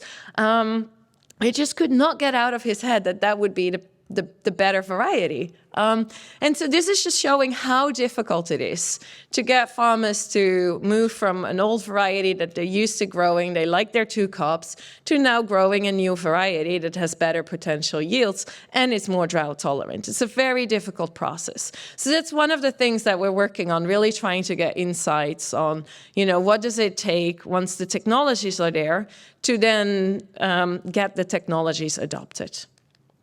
Okay, so then let's move to information technology for better adaptation. There has been interesting progress in this field. For instance, nowadays we see more and more information services, advisory services, climate warning services, whereby farmers can sign up for weather alerts and even seasonal forecasts, informing them of the potential of a season, what crops that would be, ideally be growing in that season because of the seasonal forecast. So see a lot of innovation in that space. Also what practices are helping farmers adapt to climate change. Now, colleagues of mine did kind of a fun exercise whereby they put themselves in the shoes of a farmer and said, okay, what if I use ChatGPT to look for what I should do as a farmer to, address certain problems in my farm. And what they found was that ChatGPT, although we do think, in the future this could be a very useful tool to get advisories at large scale and with easy language to farmers and to farmers at a large scale. There are challenges around this because right now ChatGPT is still way too generic, not providing very practical advice, and it wasn't particularly helpful. It wasn't technically inaccurate, just not really helpful. And so there's still a lot of work that needs to change or needs to improve and needs to be done because right now, although the tools might be there for disseminating information at a large scale, the content is still very difficult to get right. So that's a big challenge in the space of information technology for better adaptation. Now let's move to the digital technologies for financial inclusion. So what we've seen is very promising effects with an expansion of mobile money, that this helps large populations better adapt to climate change. Because if there's a climate shock in rural areas of, say, Kenya, then people in urban areas who are less affected can send via mobile money transfers to people in rural areas, and then that is a way for people to cope with these shocks. So in a way, mobile money has really strengthened informal insurance networks. We've also seen innovations in savings devices, partly helped by mobile money, because now it's easier for people to set money aside and to save for a rainy or for a not so rainy day, and make sure that sort of for years that aren't great, that also aren't particularly severe that you lose everything, but for years that you need to have a bit of a buffer for, that farmers can set money aside. So we've seen progress in that, especially when this is linked to savings goals. And so when farmers are encouraged, for instance, to save for seeds for the next season and set some money aside for that. Then also digital credit using non-traditional scoring methods. We've been doing some work on that ourselves actually in India, And thereby, the idea is these non-traditional scoring models will say, okay, instead of relying on your land titles showing that you own land, which a lot of smallholder farmers, they don't own a lot of land. They might actually be leasing in land, they might be sharecropping land. It will be very difficult for them to show land titles. So to be using non-traditional scoring methods that, for instance, use satellite imagery of farmers' plots for which they're seeking credit to then assess their credit worthiness. And we're seeing some really encouraging impacts of that. And then finally, something that we're working on quite a bit with IFPRI is insurance for smallholder farmers and colleagues of us focusing on herders. And I'll say a little bit more on that. First of all, I want to get the point across here with this slide, without going into a lot of detail, that there's different types of risk and different types of smallholders. Some smallholders will be more commercially oriented, and some are more poor and focus more on subsistence. And insurance solutions will need to vary for these different types of farmers. And then also what we often see is that most of my research in the past few years has really focused on insurance. And I see a lot of projects just going in and wanting to provide insurance as sort of a one-size-fits-all. But there's different types of risk. And insurance is not suitable for all types of risk. So we have sort of moderate risks that might happen, say, once every 2 or 3 years. So moderate droughts, for instance. Those are not good events to cover with insurance because they happen too frequently, and insurance is too expensive of an instrument to use for that. But then we also have the very severe events that might affect an entire region at large. For instance, the entire Horn of Africa. Insurance is not a great instrument for that either, because the risk needs to be able to be pooled at a certain level. And if shocks are affecting an area that large, then it would mean that these types of insurance programs wouldn't survive. So we have different types of risk, and insurance is really a good instrument for events that might happen in a region every 5 to 7 years or so. So that's the second layer in here. So we have different types of farmers that require different types of solutions for different types of risk. Now, a challenge that we've seen in agriculture insurance is that it's difficult to get these products or these programs running, because first of all, the traditional type of insurance that you might be used to is indemnity-based, whereby payouts are determined based on actual losses. That's very difficult to implement for smallholder farmers. Just the losses and the sums insured are too small relative to the premiums that insurance companies can charge. And there's certain incentive problems.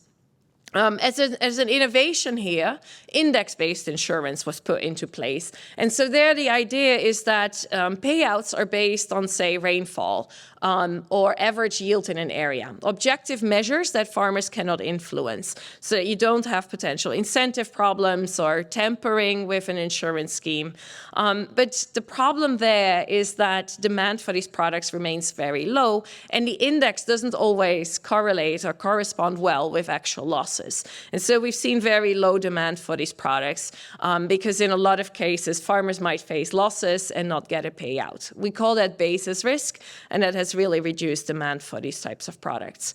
So very quickly, in the last 2 or 3 minutes that I'll take, a solution that we've been working on at IFPRI is to develop new products whereby farmers can send in smartphone pictures in order to address that type of basis risk, that if the index doesn't trigger a payout, that they have actually evidence from their pictures that they've taken from sort of throughout the season, starting at plot registration, saying, okay, this is what my crop looks like in the beginning, monitoring their crops over the season with pictures. So they accumulate evidence that they then can show to the insurer, saying, no, I do actually deserve a payout because my crop is damaged. We've tested this in different scenarios, and in that setting, we've also done a lot of research on gender. And so in the last minute, I'll talk talk a little bit about that. How this started was not easy. We got a lot of pushback from especially male collaborators in the countries where we wanted to do this research.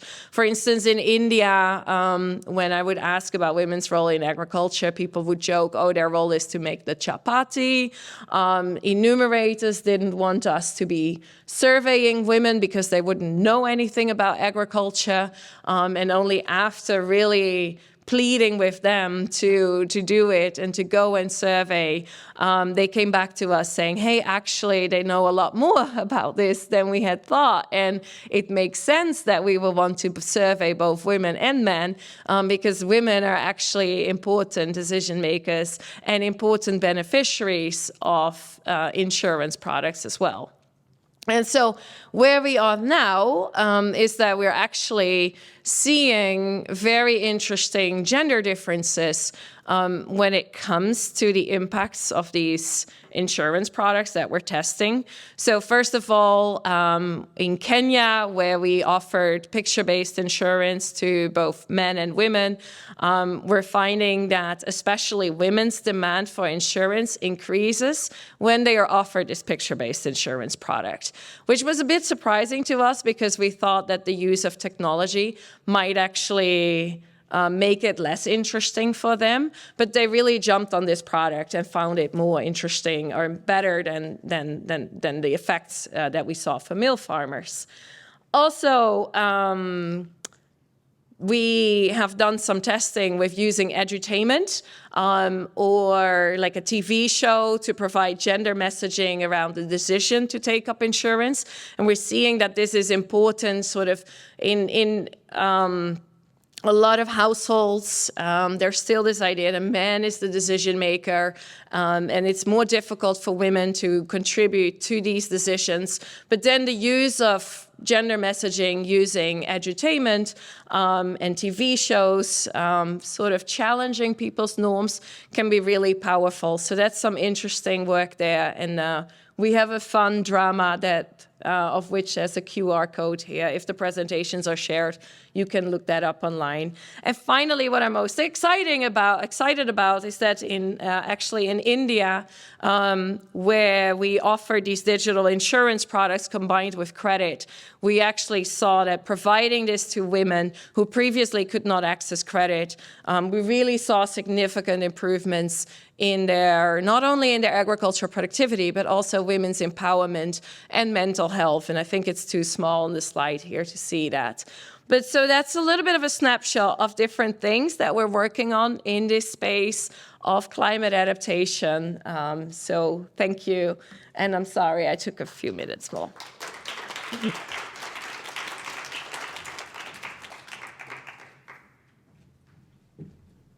Thank you, Berber, for bringing those perspectives on technology and on different solutions, and also for bringing even though we hope that during the discussion we can expand on these differences that you're finding on adoption of technology and particularly gender differences. So our last but very important speaker is Ken Nadozi, who actually is a McGill alumni. So it's always nice for us to welcome a McGill alumni to show our current students how you go on to work and make a difference in the world.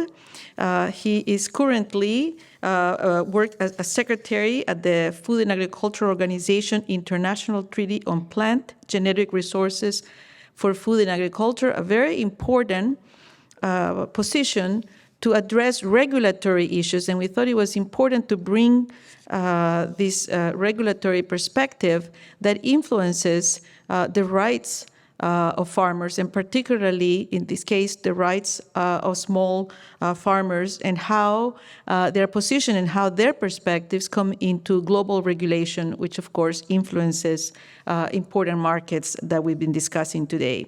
Now, Kent is a doctor of civil law from McGill, and he also has an MBA. He has focused on issues of international law and international relations, both in the private sector, in research, and also with international organizations in the United Nations systems for the last 15 years.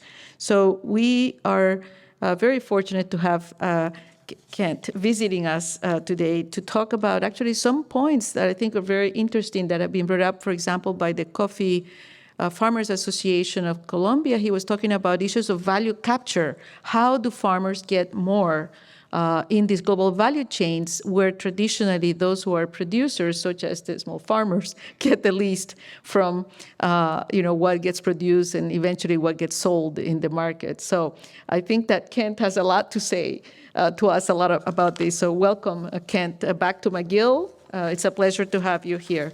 Yeah. Yeah, thank you very much, Paula, for that introduction. And thank you, Francesco, for inviting me. Pleased that you left the best for the last.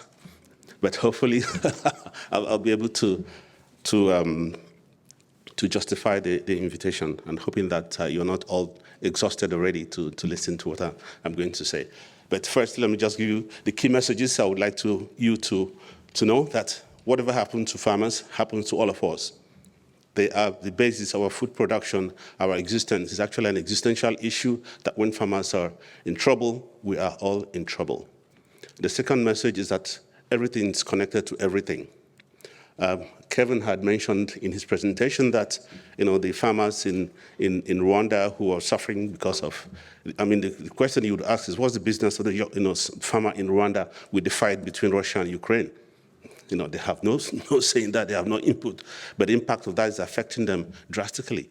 So that is why we need to look at how things are interconnected, how things that happen elsewhere have impacts and effects on elsewhere, so that the same way that things that happen to farmers, even at the local level, impact all of us.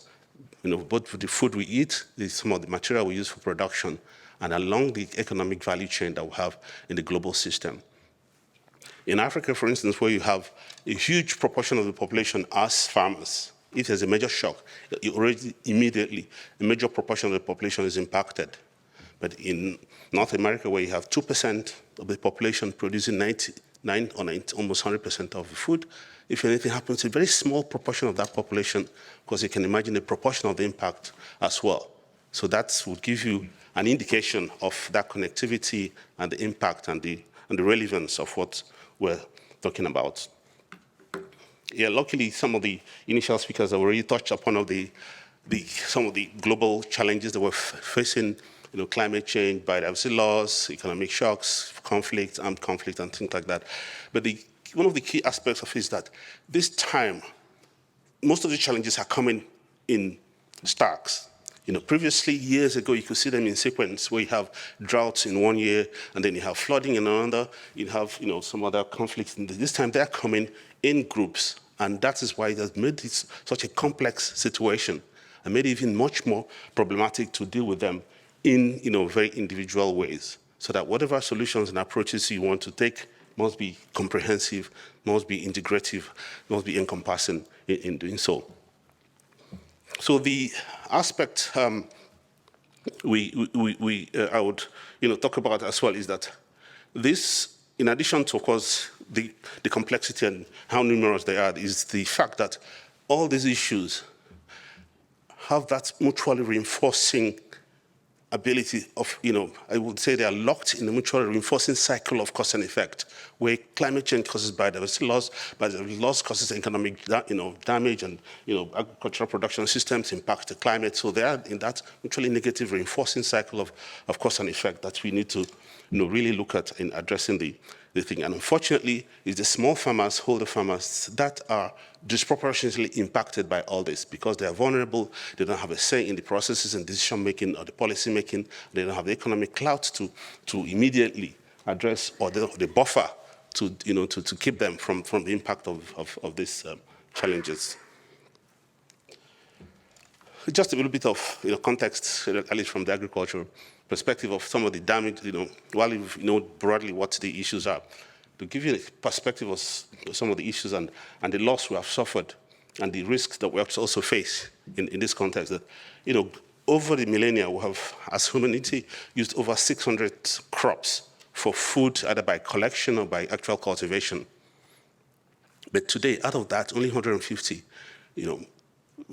is under any reasonably large, production as such. And it's even worse because out of the 9 species that, that comprise the huge production that we have, about 5 crops contribute over 3/4 of our calorie intake. So, and within those crops, only very many or few varieties make, so you see how over time, the narrowing of both the varieties, the species, and the genetic diversity of that we're depending on has put us in an extremely vulnerable position, so that if there's any shock, whether it's environmental, whether it's climatic, or whether it is by disease or pathogens, would have huge impact, not to talk of the health implications of that, because by depending on very narrow range of crops and diversity and varieties for nutrition, then we're also vulnerable because we don't have it. The system, as I think Rodrigo mentioned, that is need for diversity. We're also talking about how to create resilient systems. By definition, resilience implies diversity, because it's by as much diversity as you have that you're able to, to withstand shocks and problems that are coming from that impact any system that you have. So as we lose that diversity, we're losing opportunities to, to address issues and challenges that we're talking about, both in productivity, in climate change adaptation, as well as economic opportunities that arise from those. So let's put it in a different perspective. Over time, the amount of diversity that we have lost is enormous. And most of that we have lost and completely lost forever. An instance of apple varieties in Europe, less than a century ago, there were over 1,000 varieties, but today, only 6 is produced commercially. Some of those, the vast majority of those are lost completely and forever. Where you have them is probably in heritage farms or people, hobbyists, who are still maintaining them. But each variety, each crop we lose the opportunity to address some of the challenges, either in, to addressing climate change or disease or new pests and pathogens. So there are countless examples of those. Banana is one, for instance, which is one of the most vulnerable crops you can think of. 95% of banana you see in the supermarkets come from only one variety, Cavendish. And that's what's produced globally, so that if there's any major virus hitting any country that's a major producer and spreads so fast, it can crash the entire commodity market when banana is concerned. So you see that level of vulnerability. While there's technology, there are pesticides, all those things that we try to avoid it. But sometimes when they hit so fast that you're not able to to gather out to respond when they occur. So in terms of the global governance issues that, as I mentioned, while of course some of the activities and issues are local in nature, but the impact and the decisions making is happening at a global level. It has become a very major political issue at a global diplomatic as well. You have international negotiations going on, international organizations creating norms and rules and regulations that countries have to adopt and obey and implement at the national level. Sometimes when they take, the politicians and the diplomats who enter these negotiations adopt these laws without taking into account some of the local consequences, they face pushback and face challenges. And a good example of that, you can see what's going on in Europe, where you have those farmer, blockades of highways and, dumping manure in parliament and, pelting politicians with eggs. Because a lot of the policies they had agreed at the international level for environmental standards and things like that did not, to a large extent, take into account interest of the farmers or their voice or inputs in those decisions. So you see the pushback. Of course, there are other issues involved in that and other side of the story, but that's a major, critical factor in that situation. There's also the increasing density of these discussions in different forums, in different arenas, in different locations. Making it new players are coming in with different power dynamics that happen amongst them. So this is just a very simplistic reflection of, for instance, of what we're seeing in the global negotiations. And when you have on On the left side, where you have the orange, the kind of things that are based on trade, negotiations, intellectual property, of course, intellectual property right is part of it. And then you have on the right side, those are negotiations going on with biodiversity or the environment as such. And then in the middle, you have all sorts of transnational actors who also come into play. Those are different bilateral, multilateral regional negotiations and trade agreements that have impact in that. And because of all that, a lot of countries are confused, and they sometimes have very contradictory positions in the different fora they go, because different departments and units represent them in those negotiations. But at the same time, once they have created and taken up all these commitments, it is supposed to be resolved at the national level. So that is why now you have all the complexities and problems you have at the national level. How do you reconcile some of the contradictory, sometimes obviously, opposing positions and approaches, where you have the interest of trade in one hand, interest of, agriculture on the other, then the interest of the environment, and you have also all the political considerations that you have to need and deal with. So the complexity and the intensity, and as well as the interconnectedness of all this debate has great and significant impact on how we negotiate. But the problem also we have is that in international negotiations, you don't get what you deserve, you get what you negotiate. And at the end of the day, you find that the farmers who are talking about, the local community, have no input into the discussions that the national representatives take with them in those negotiations. So, and then sometimes they're not properly, equipped, and they don't have the capacity to negotiate properly. So that where, they are supposed to have very, different outcomes, but because of their negotiating capacity, they only get, they go back with something that is not favorable to them in the long run, or something that will, in the end, not be, conducive to the conditions and to the interests of farmers as well. So the fundamental questions in this regard, that we are, dealing with, in terms of both the issues that have been dealt with, touched upon by previous presenters, but also that we're dealing with globally in this regard, is how do we use the resources that we have in nature, which is diversity, to sustain resilience, and then continuously use them in such a way that they are maintained and kept for future generations. That's a very fundamental question, but at the same time meet our immediate needs. How do we manage and enhance sustainable use? Sustainable use, in other words, using the material, the resources of the earth and nature in such a way that we do not deplete them or cause more damaging effects. Then how do we now be able to recognize the contribution of farmers that they have made over the millennia, both in sustaining us, but also contributing to economic development as well as livelihoods. And then the other question I would also, that is important in this regard, has to do with how do we mobilize, I would say, science to inform policy decisions and policy action. Some of that that José has talked about, employing, using both at a local level, but also much more broader, at much broader level that Berber talked about, using technology, informing farmers, but also giving them access to those, so that at the end of the day, it benefits humanity and benefits the environment and benefits the society. So 4 pillars that I had, identified that we can use in this regard, at least from my own perspective in the agriculture sector, food and agriculture sector, is first of all, we must be able to secure the diversity that we have. We've lost a lot quite already.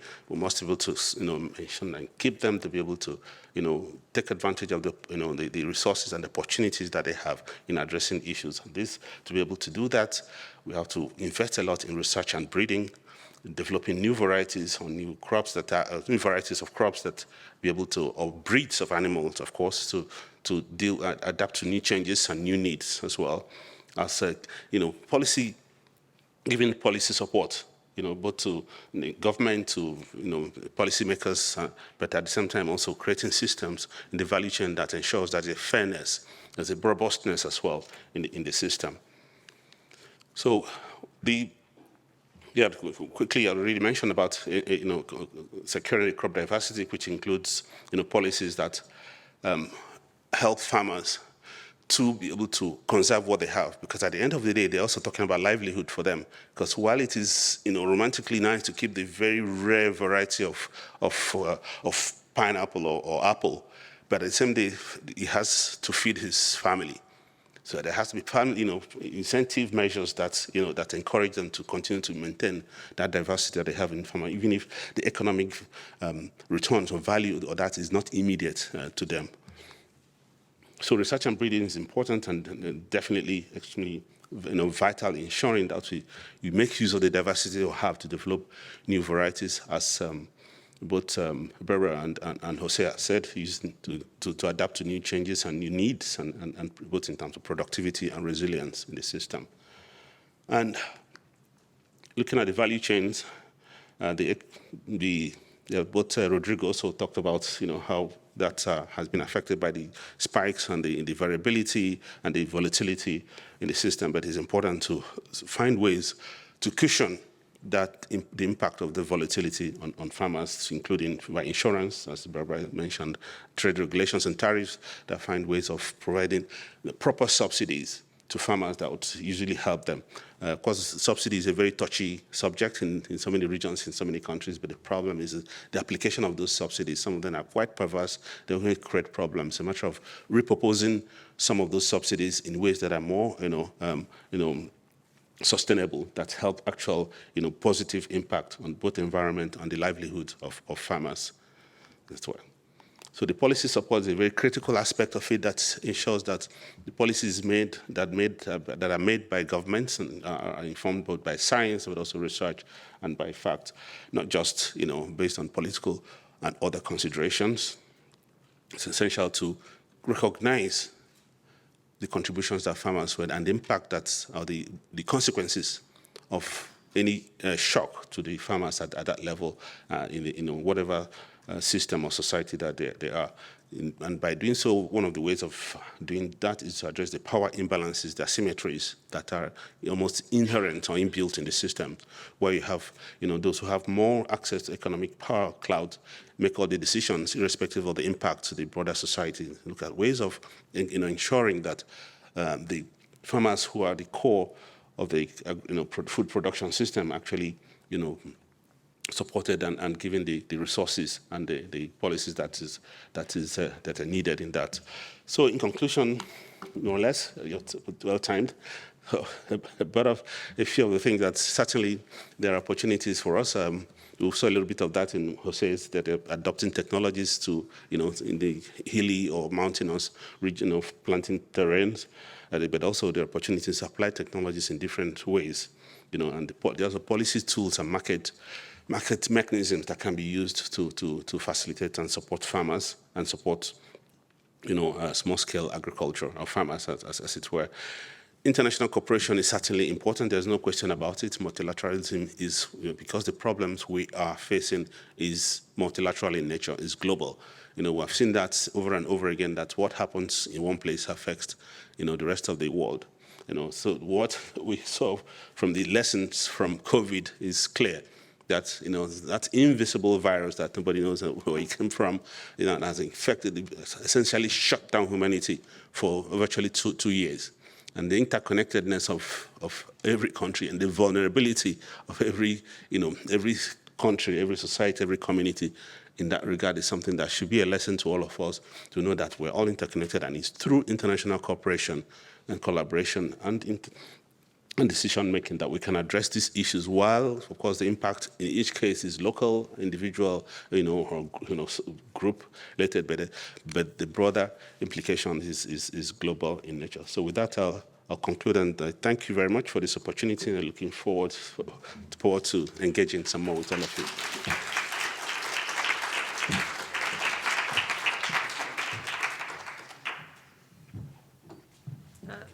Thank you, Kent.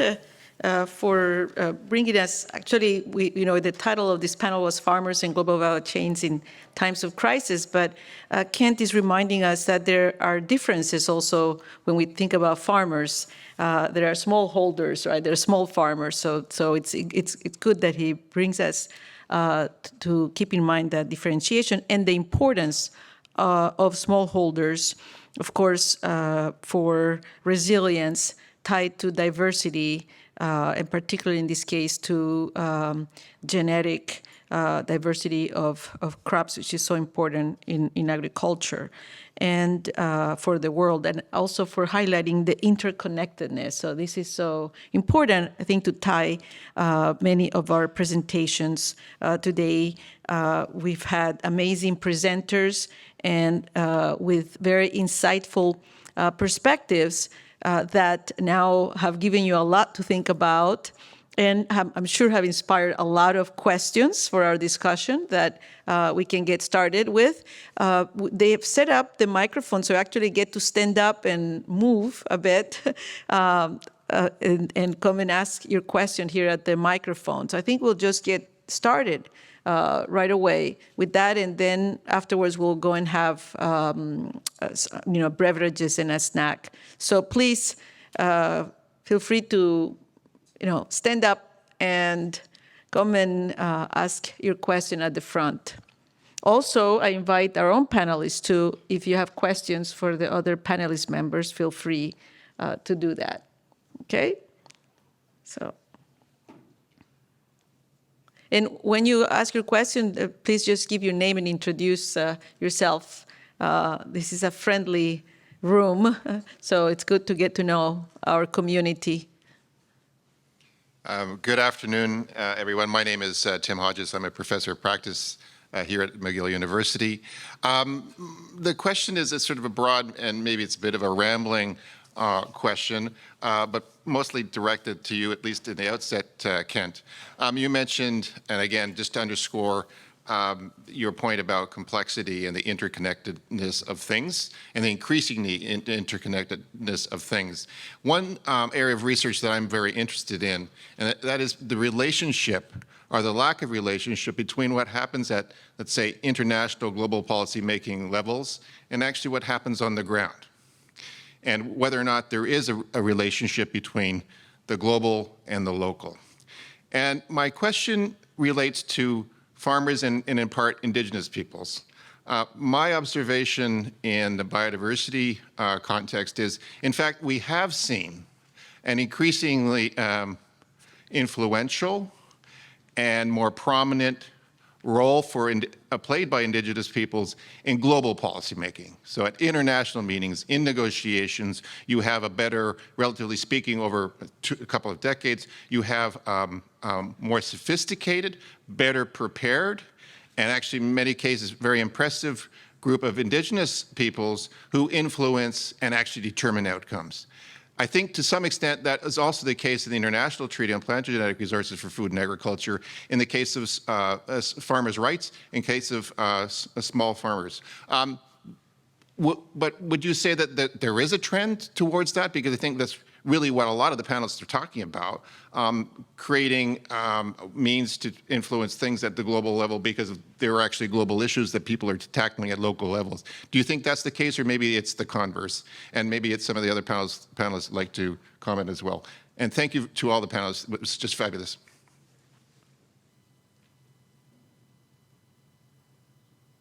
And if you don't have an answer, that's fine.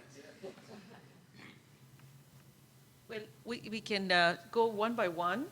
I think this what Kent seemed to have been addressed to you, but also Jose, or anybody who wants to comment on this question. And go ahead.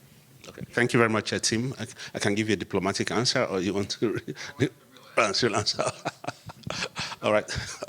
Okay. No, actually, there's no doubt that there's been increasing participation and involvement and the impact of indigenous peoples and local communities in some of the negotiations.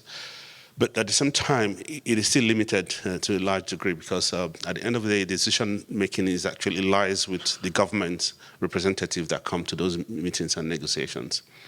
And the other aspect, I mean, it's not as clear-cut as that, as them being there and present and influencing the processes. There's also an issue of who exactly do they represent, because even within those communities, there are still different interests and different levels of involvement that a lot of time they can actually claim to be representing farmers, but they have other interests that are vested that they're actually defending and representing. That's a very nuanced aspect of that involvement that we need to look at. But at the same time, we still need to continue to make it possible for them to be part of the discussions and decision-making processes. Yeah, I actually had. Is it live?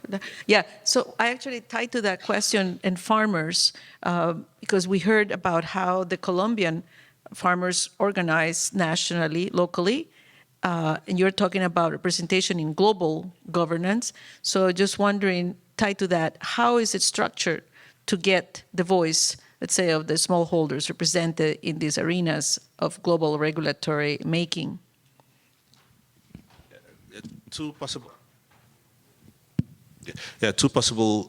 avenues, but there are several. They can also.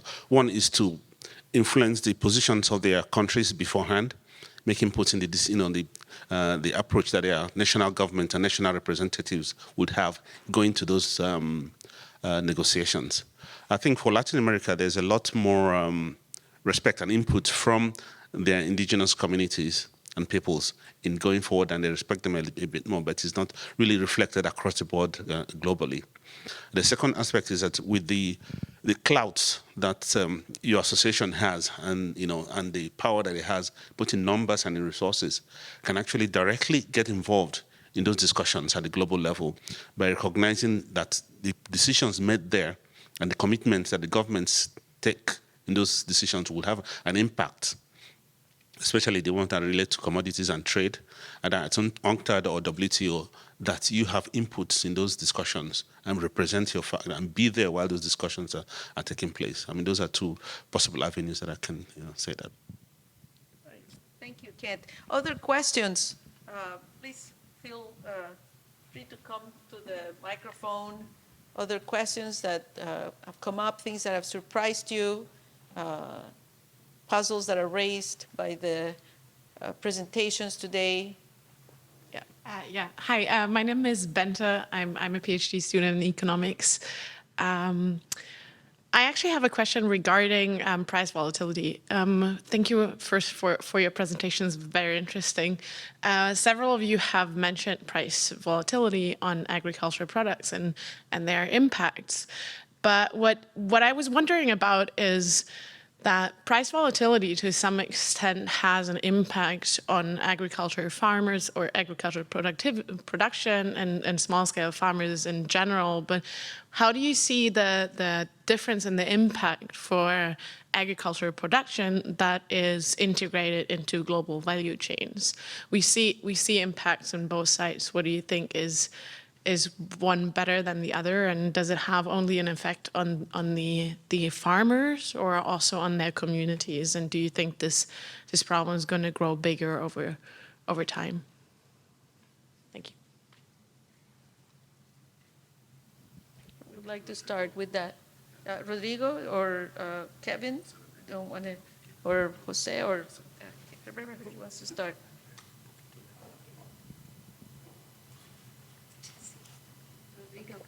Yeah, Rodrigo, you can answer. Yeah, okay, no, thank you. This is a very interesting question, which a very complex answer. I'm sure that panelists will have different views on this. In order to answer the question, you have to look into the specific form of the value chain. One of the issues we did not talk about today is how our agricultural value chain is organized in terms of what happens after the farm gate, between the farm gate and export. Okay? And in many countries, for example, there's a lot of contract farming, which means that there are firms, intermediaries, or exporters who have contracts with producers. And in theory, these contracts are supposed to isolate producers with prices and to provide input for these producers. So if there is price volatility and this contract farming works, the producer, in theory, is isolated in short. But that has a cost. And it was this, maybe José can go into this, because he specifically mentioned the problem of seller buy holder, which is when you have a contract and then the price goes up, the producer has an incentive not to deliver on the contract. What he did not mention that also happens is that there is buyer holder, which is the firm, when the prices go down, has an incentive not to pay. And this is a very serious problem when you have a relationship farm, meaning you have intermediaries that are providing credit, that are providing inputs, they're providing fertilizer to the farmers. And this is based on reputation issues. So this price volatility impact on the producer really depends on the structure of the value chain. But maybe the other colleagues can answer this.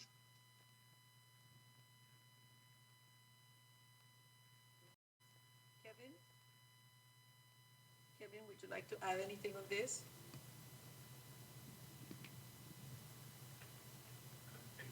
Oh, okay. Kevin, would you like to add anything on this point? No, I think Rodrigo said it well. I think it depends a lot on the specifics of the value chain, and I'll just add sort of like the specifics of, say, for example, how integrated the government is into these supply chains. So, for example, in Rwanda, the very stuck in the U.S. here. The national government is heavily involved in the negotiation of input and output prices, all the way down through managing the markups at each level of the supply chain, which I don't think is a generically true statement for a lot of the developing world. And so there, I think you see sort of these informal institutions coming in and playing a much larger role, like some of the stuff that Jose was talking about, for example. And so the particular of those types of arrangements, especially both the formal and the informal, I think can differ quite a lot and change the way pass-through happens. And so I think the devil is really in the detail on a lot of these things, as Rodrigo pointed out. Thank you, Kevin. Thank you, Rodrigo. Other questions? Also, I would like to encourage you, if you don't want to come to the front, feel free also to send us your question in paper, and we'll read out the question. All right, go ahead. Yeah. This is working? Yeah. First of all, thank you for the incredible presentation. I'm Enrico, an exchange student from Bocconi. I'm really honored to be here and to have this opportunity to experience, the great, discussions and debates going here at McGill. It's really intellectually stimulating, and thank you for this. I have two questions. One more specific on the European, discussions and protests ongoing, and a more broader one.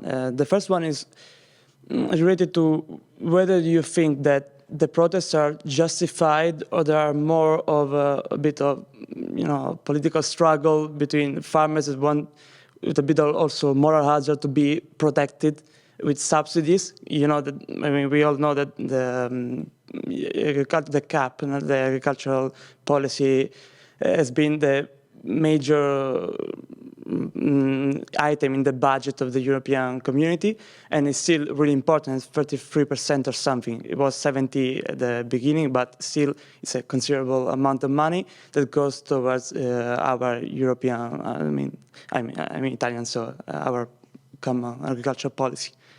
And the more broader one is whether you think it's possible to reconcile interests and align incentives between local interests in the developed world. Both US and Europe put roughly $500 billion, even more, of subsidies or tariffs to import products from developing countries. And whereas I think the total aid is roughly 200 billion in general foreign aid. So there's a little discrepancies, and there's a disequilibrium between the resources put by governments to sustain their own agricultural system in the developed world, and maybe this could have for surely has some bad impacts overall for developing countries and maybe some spillovers for developed as well. And do you think it is possible to find a better solution to help both local farmers in developed countries, but most importantly, developing farmers, farmers in developing world, sorry. And thank you.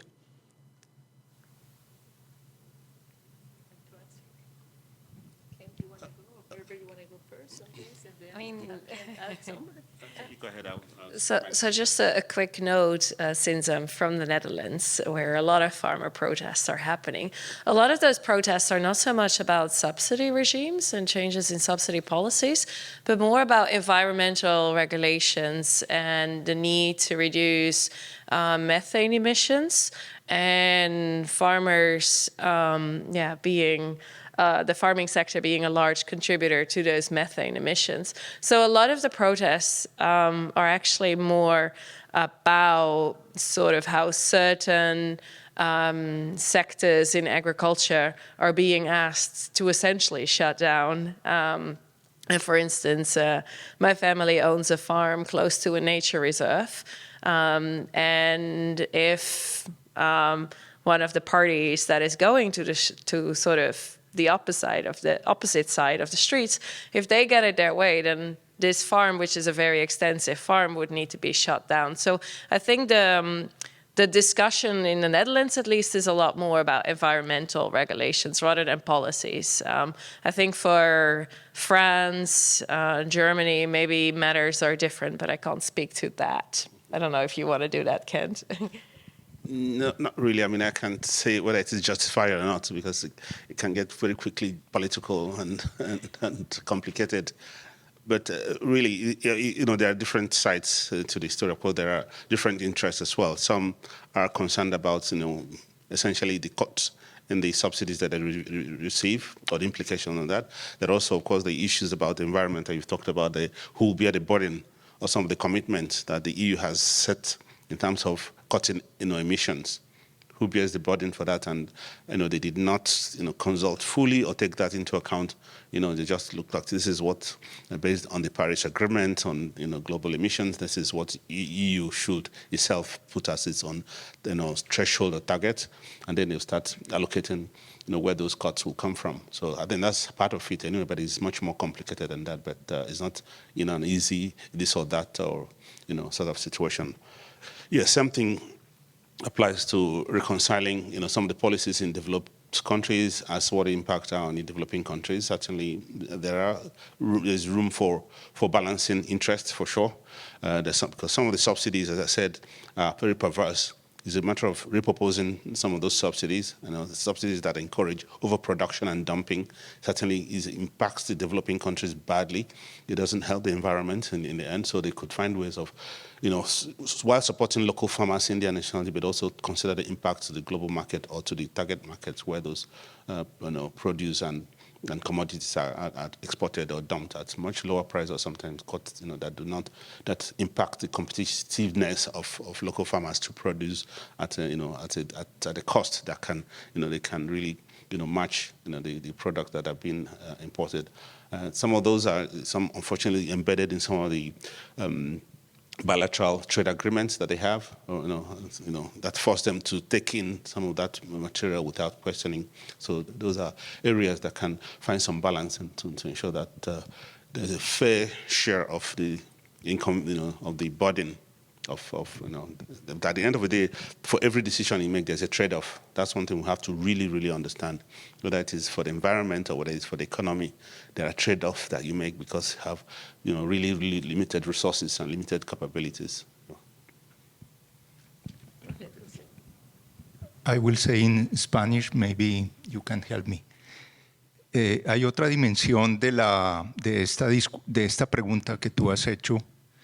Y es las medidas que la comunidad europea está planteando para restringir las importaciones de productos que vienen de países en donde ha habido deforestación.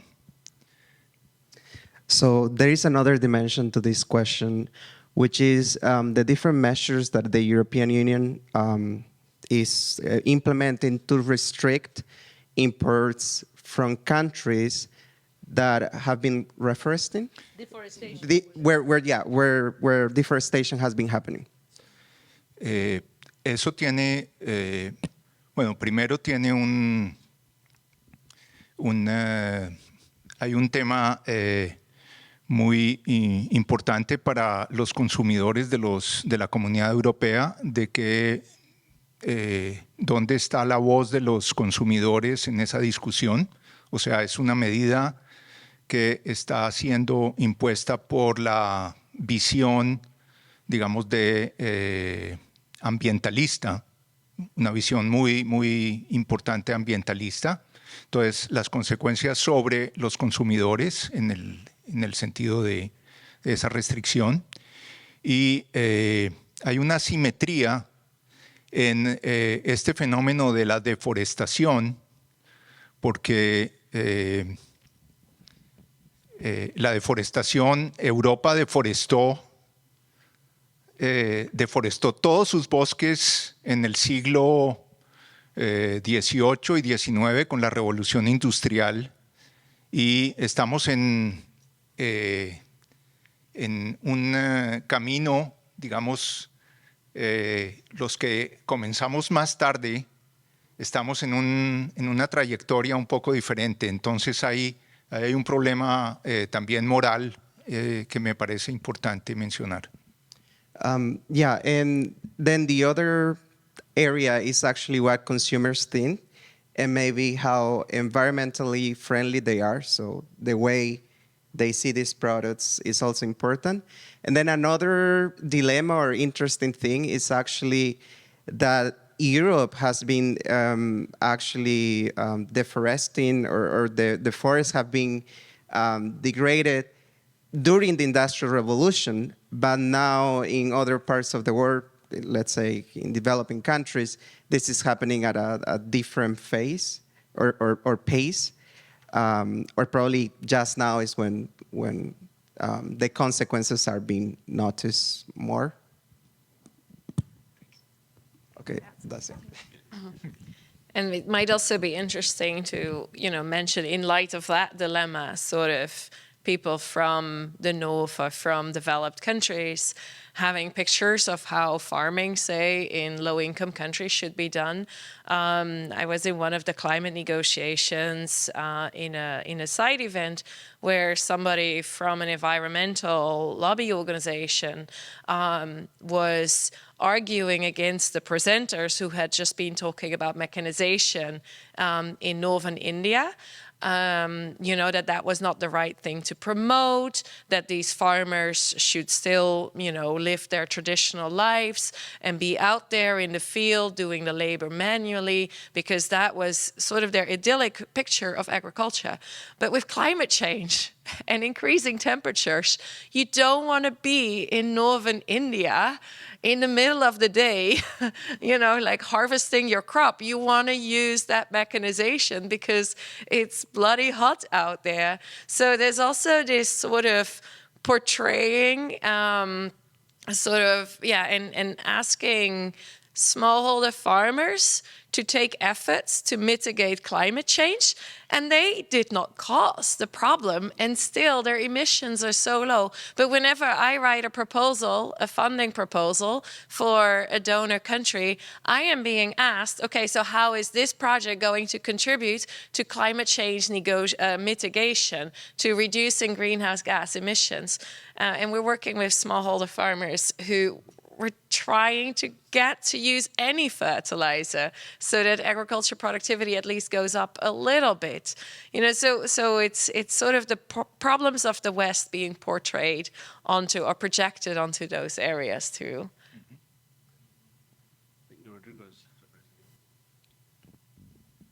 Go ahead, Rodrigo, you want to add something on this? Yeah, sorry, I'm too stupid to find the hand to raise in Zoom, so I'm raising my hand. No, I think that the discussion is fascinating. I talked a little bit in my presentation. I didn't have the time to fully go into that, but it's very much into discussion now.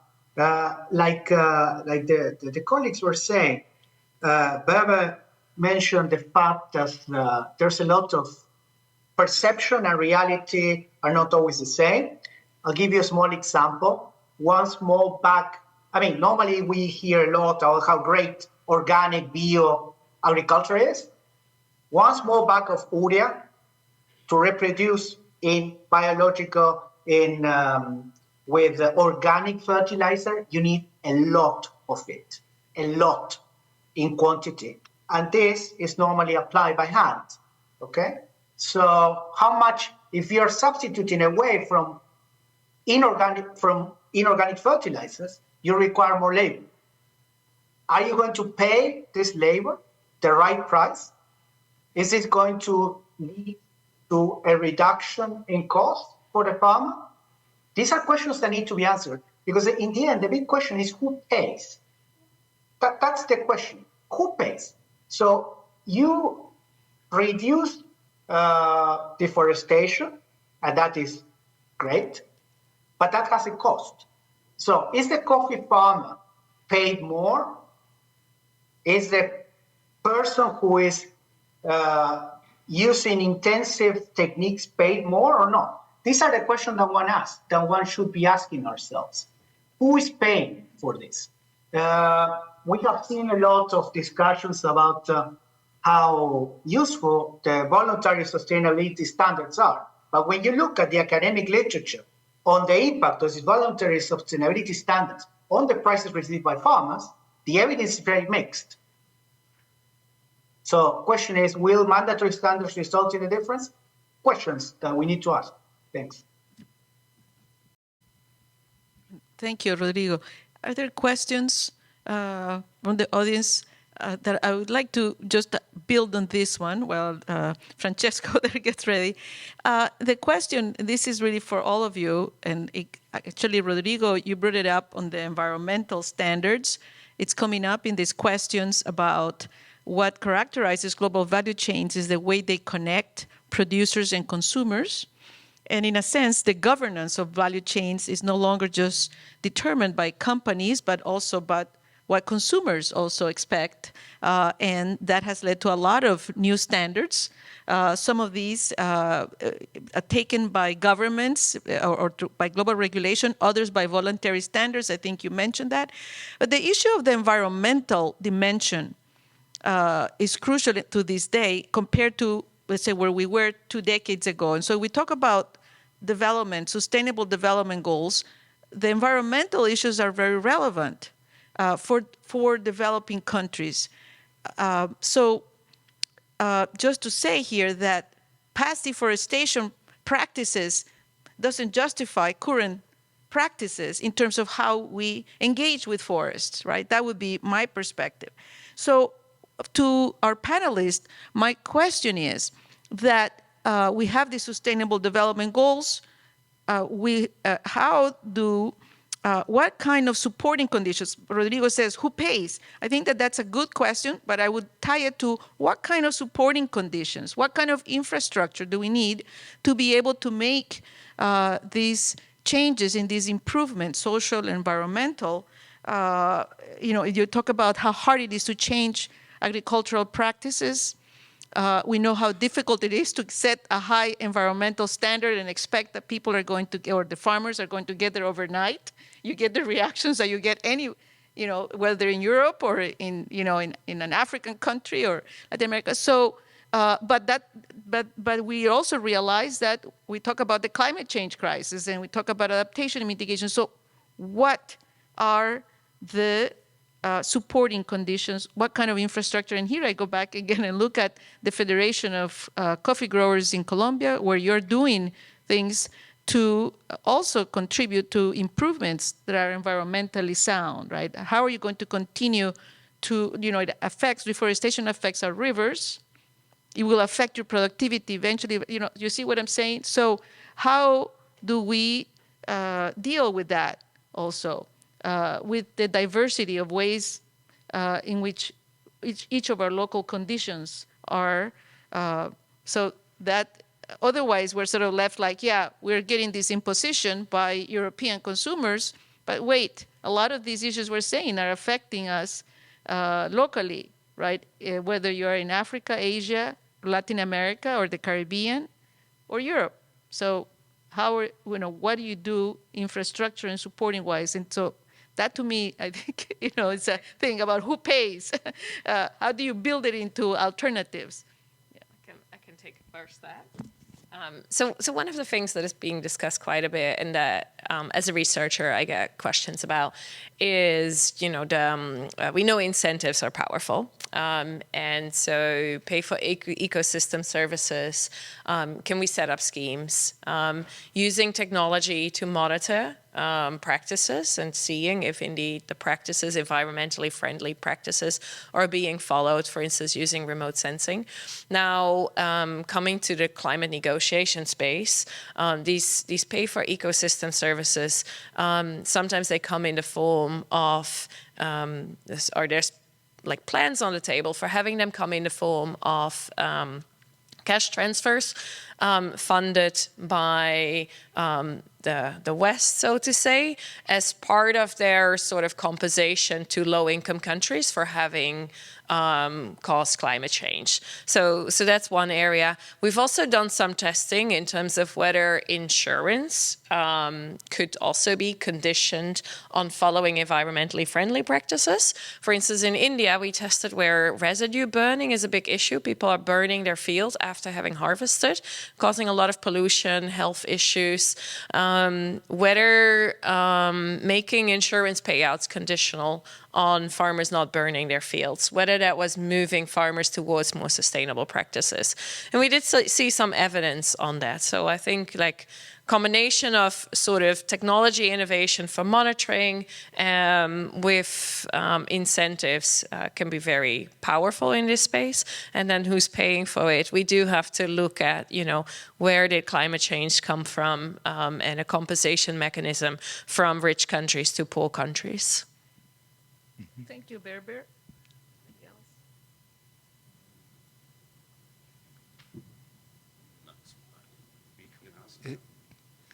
Again. Sí, las medidas de mitigación y o adaptación que trabajamos en el caso concreto del café en Colombia, digamos, sobre las medidas de adaptación, hay un total compromiso de avanzar, porque si no, las consecuencias son tremendas, pues por caída en la productividad, por esa variabilidad climática que entonces en la adaptación tenemos que dedicar recursos a la investigación en ese tema de monitoreo, de tener indicadores y poder desarrollar la investigación para tener variedades que se adapten a esta variabilidad. Eso es lo primero. Si quieres. Yeah, so something that regarding mitigation and adaptation measures, which is something we're doing with the coffee production in Colombia, particularly with these adaptation measures, we know that this is important because of the consequences that this could bring about, which are, of course, negative. So there is monitoring, there is research and development also going on.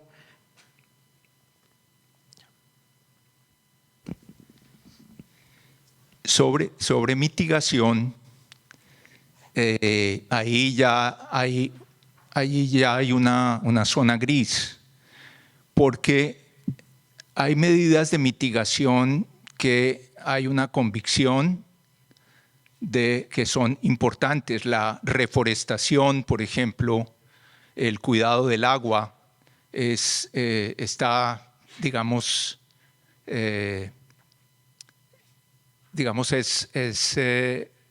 digamos, eso apunta también a contribuir a la mitigación.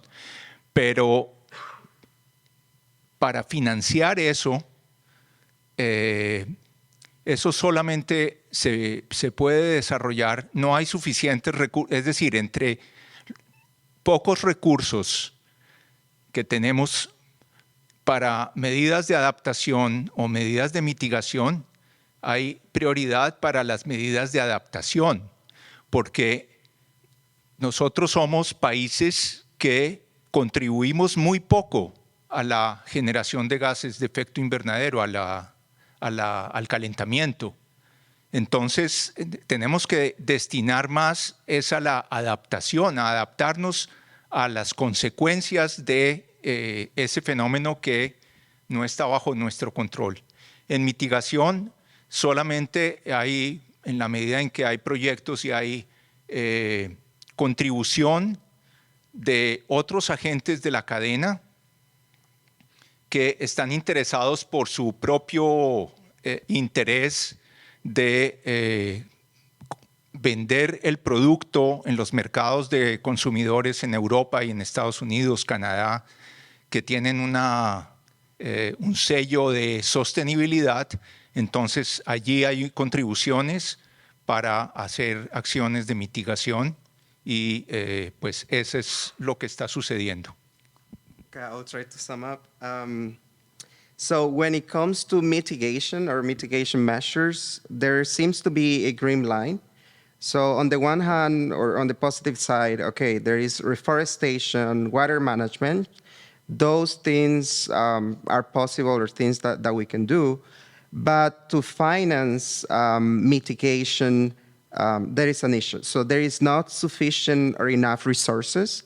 And the limited resources that we have for both, for mitigation and adaptation, we usually give a priority for adaptation because we in the Global South or in South America haven't contributed to climate change.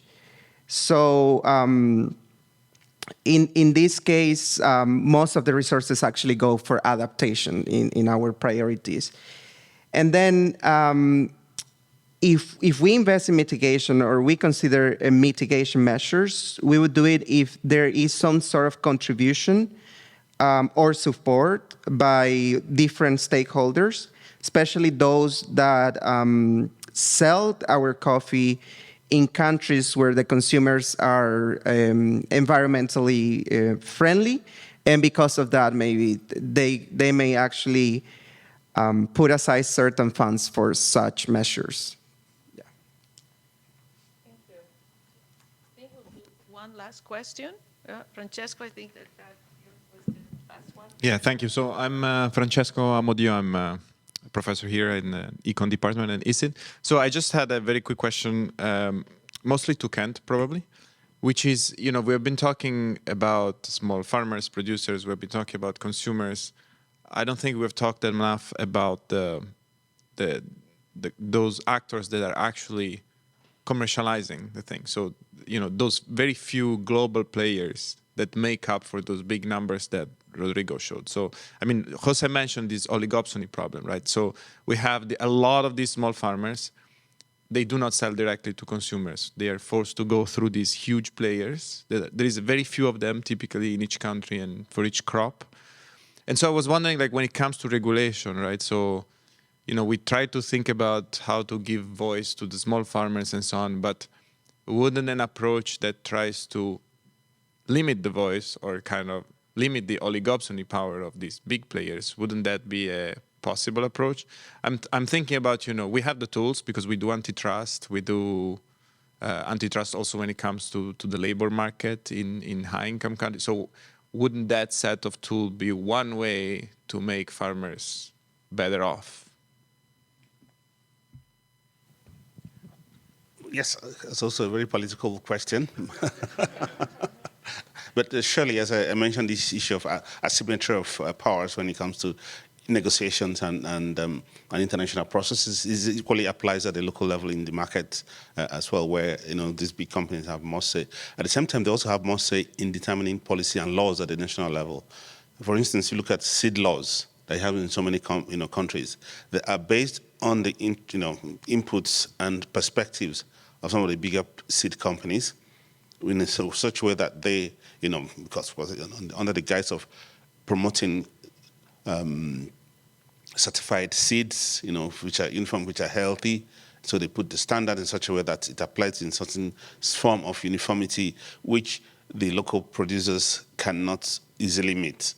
So in that kind of situation, we can put law and policies in place that allow the farmers to actually sell the seeds, which meet certain health standards, but don't have to meet that uniformity level that is very, precise, that they can only acquire in the laboratory or through precise breeding. So those sorts of things that are policies that can be put in place to moderate that sort of inequity or imbalance, and that's one approach that can be used in that regard. Because there are actually countries where it becomes illegal for farmers to sell the seeds that they have in the market for production because it does not meet a certain uniformity or quality standard that are already set elsewhere, for them to comply with.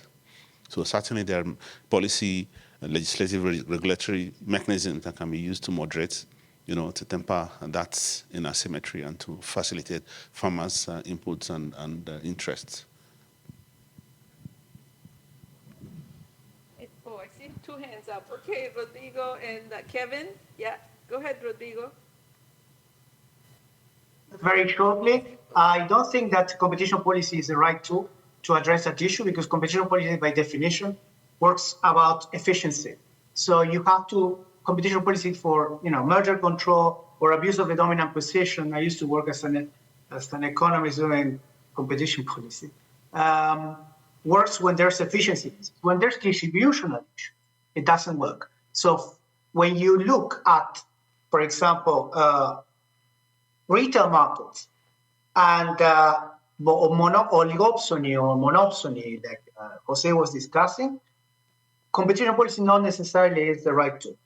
One tool that does work, and it has been improved, and there's quite a bit of research. We wrote a couple of papers on that too in 2021 with published one, is using cooperatives and things like the Coffee Federation and other tools to try to get vertical integration. Maybe José can say something about the Juan Valdez franchise that allows the producers of coffee in Colombia to gain part of the retail sales in different, including developed countries. That's just an interesting tool. Thank you, Rodrigo. Kevin?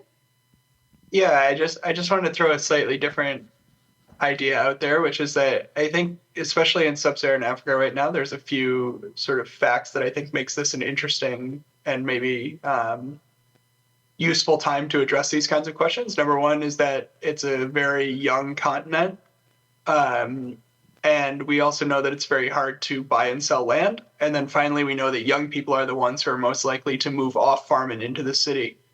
And so if you look at sort of like where a lot of the venture money is going and where the PE money is going, at least into East Africa, which I'm most familiar with, there's a number of organizations that are working there to take advantage of the fact that there are lots of young people with land who would rather not be tied to the production of that land. And so they're leasing land from farmers around, say, I was just talking to an organization in Kenya about this, where the goal is to let young people leave and go to Nairobi or go to Mombasa and go to any of these secondary cities while still letting them reap the benefits of owning the land, but not necessarily being forced to work it. And so, we could have a discussion about whether that just moves sort of where the market power is. You could imagine all sorts of issues with that.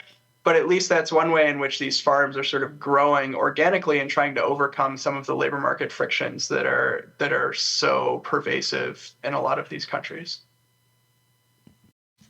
All right. So thank you. Anybody have a final word that you wanted to add? So let me first ask that we thank our amazing panelists for contributing to our learning about these issues. I think that, and I know we had here a fantastic audience also, that they have raised a lot of issues that our students can certainly continue to address, explore, examine, work on in the future, and contribute with your intelligence to also engage in the conversation about how to address these problems.